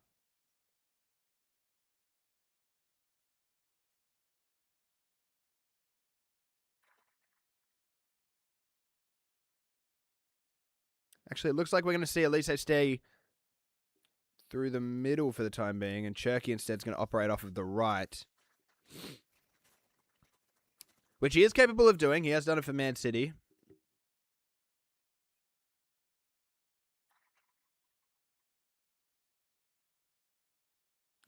The best part about streaming at this time of morning, and I'm going to say this hoping that there's none in here, but the best part about streaming at this time of the day is that there's no Turkish people in here.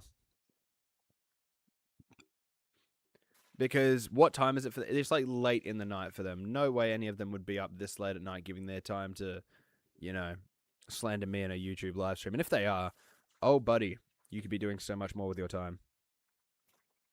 Like sleeping. Have the lineups been dropped yet for the Norway-Iraq game? I'm genuinely curious. How early they have? Okay. Oh, no Ali Ugla starting. What? No. Oh, that's awful, man. That's a joke. No Ali Ugla. Nah, Norway are winning by a shitload now. Winning by a shitload now. Some decent players in there though for Iraq. Ali Yassim and Ali Al-Hamadi in particular. Two that I recognise. Norway's lineup: Nyland, Ryerson, Ayer, Hegem, Moller, Wolf. Bit of a scuffed back line, but it moves. Odegaard, Sunderberg, and Osnes as the midfield three, with a front three of Antonio Nusa, Erling Haaland, and of course Sorloth, the big former Crystal Palace striker. Interesting though that we're not seeing. I would have expected at least to see maybe someone like Berg involved, Patrick Berg over Maybe Sander Berger or Alsness, but, you know, it moves. It moves. Arnold out. uh,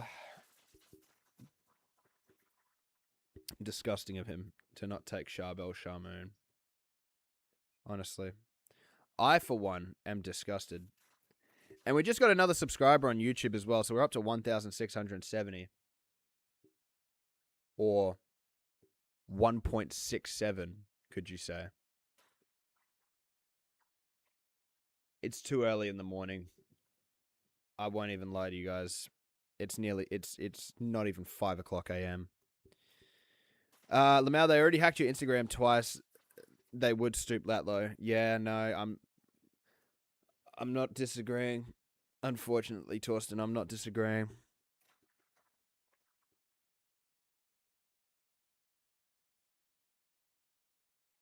It'd be nearly 11 there. Yeah, like, come on, bro. Like, come on. So they're 6 hours. Are they? Okay. Here's a question, right?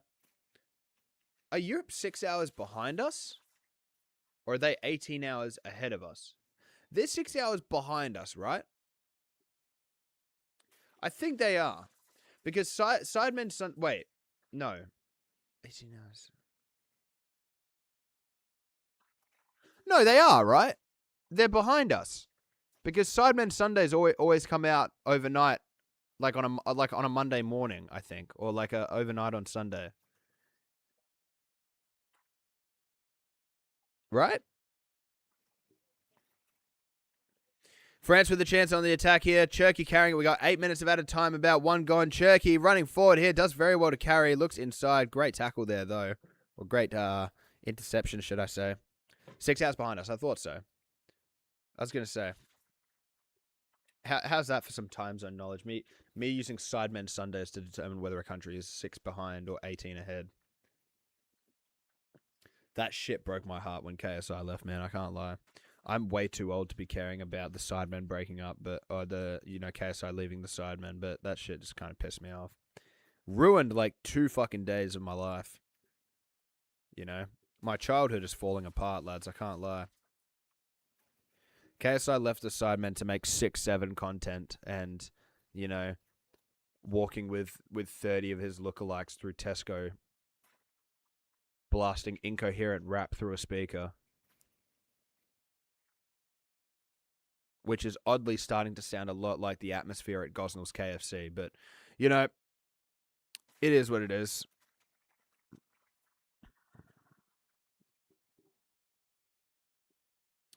We're one of the early global times. I think the earliest one is New Zealand, is it not?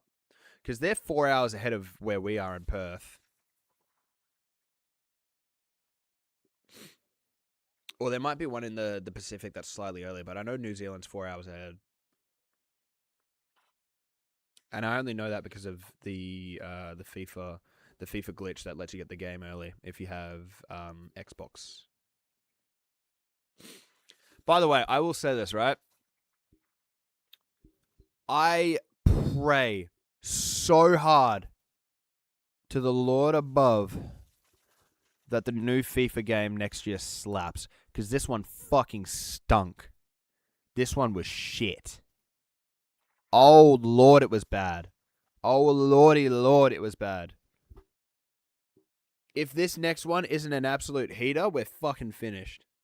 We're genuinely finished.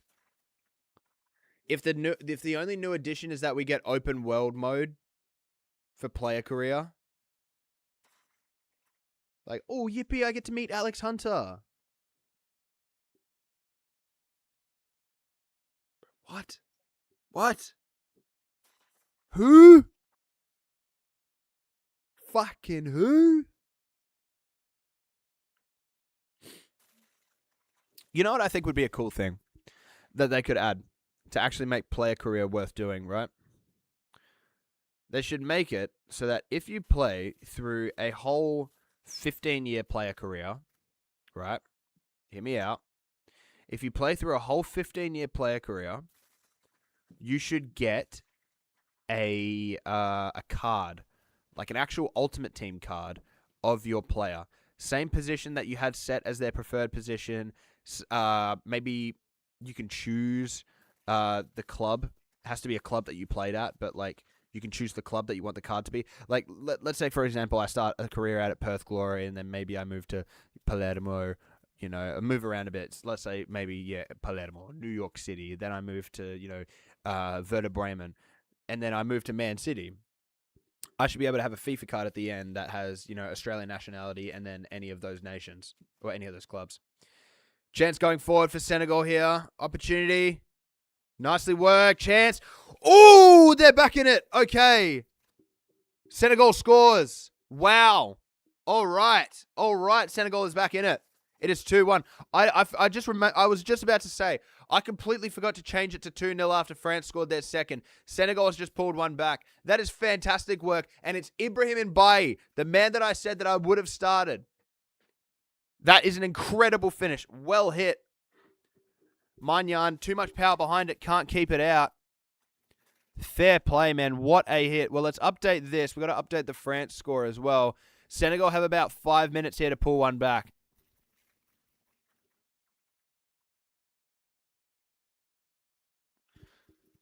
Well, to be fair, Senegal have been pushing. They've not been slacking off at all. Even against a strong France attack, they have been pushing the entire 90, and I think they've got a goal that they very well deserve. That is disaster for France, especially from a goal difference perspective. Starting back off here, Elise Mbappe. Oh my God!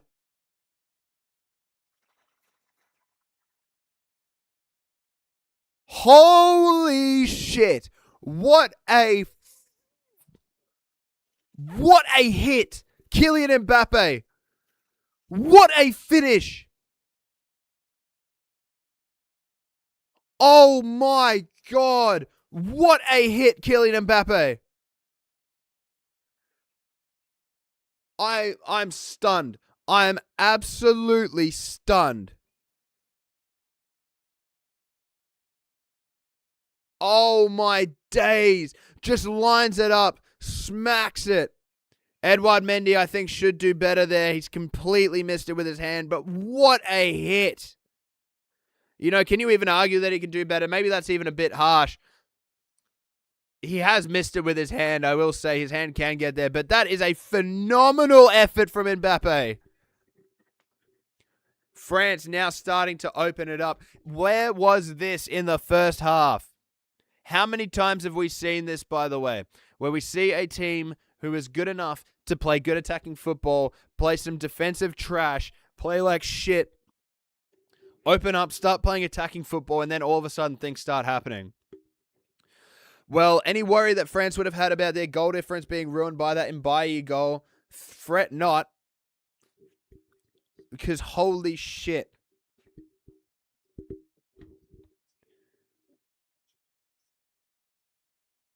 Oh, man.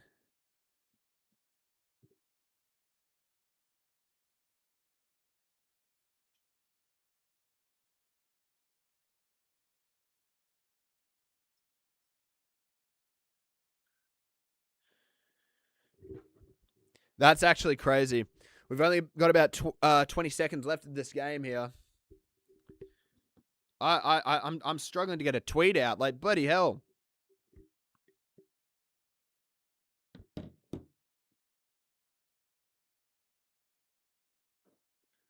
I'll have to get that out in a sec. That was nuts. That was nuts. Grand Emperor, Lord, President, Prime Minister Mbappe down with a bit of a face knock here. He may have been shot. But oh my lord. Michael Elise, another assist, by the way. Probably the easiest assist he's ever going to get, but is that even an assist? I don't think it is. From the referee cam, it looks like someone else has taken it off of him, but my lord. That is a beautiful beautiful finish from Mbappe.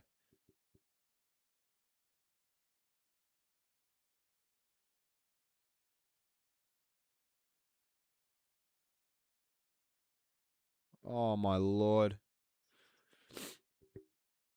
That should be the end of the game here.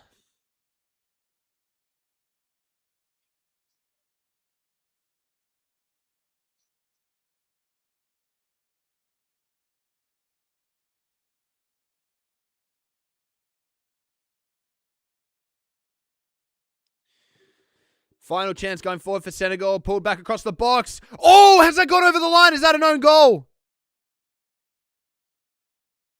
Oh, hasn't crossed the line. Okay. Wow, that was nearly a very odd late consolation there for Senegal. Back across the box. Fumbled by Maignan. Oh, what a hand he gets to it. And that is full time, ladies and gentlemen. A stunning game of World Cup football. A stunning game of World Cup football. After a boring first half, I think it's fair to say both teams really turned it up in the second. And I think out of that, we got a phenomenal game. What a match. And we've got plenty more to cover because we've got 3 games to go for the rest of the day. All of which I'm going to try and cover. Obviously, it just depends on how my internet holds out for the rest of the day. But I am hoping that this being, a Wednesday means that we're going to be able to actually, get through the games. But we'll have to see. Oh, man, that was absolutely nuts. I actually can't believe that. I'm still in shock over that Mbappe goal right after the Mbappe finish. Alrighty, ladies and gentlemen, we're going to call it there for the first stream of the day. I was going to say of the night, but it's of the day. I want to thank you all so much for your support that you've been giving me on social media. It's been a really rough 48 hours, but you guys have been absolutely amazing in the support that I have gotten. And look, all I can hope is that, the love continues. I will continue to give it back, tenfold. I promise you guys that. Thank you all so much for turning out to the stream tonight. I really do. Well, turning out for the stream for this game. Really do appreciate it. We will be back shortly in about an hour's time for the game between Norway and Iraq, which also is looking like it's going to be a good game. But thank you all so much for tuning into this stream, and we will be back in about an hour's time. Hopefully, I will see you there, guys, and until that stream, I'll catch you later.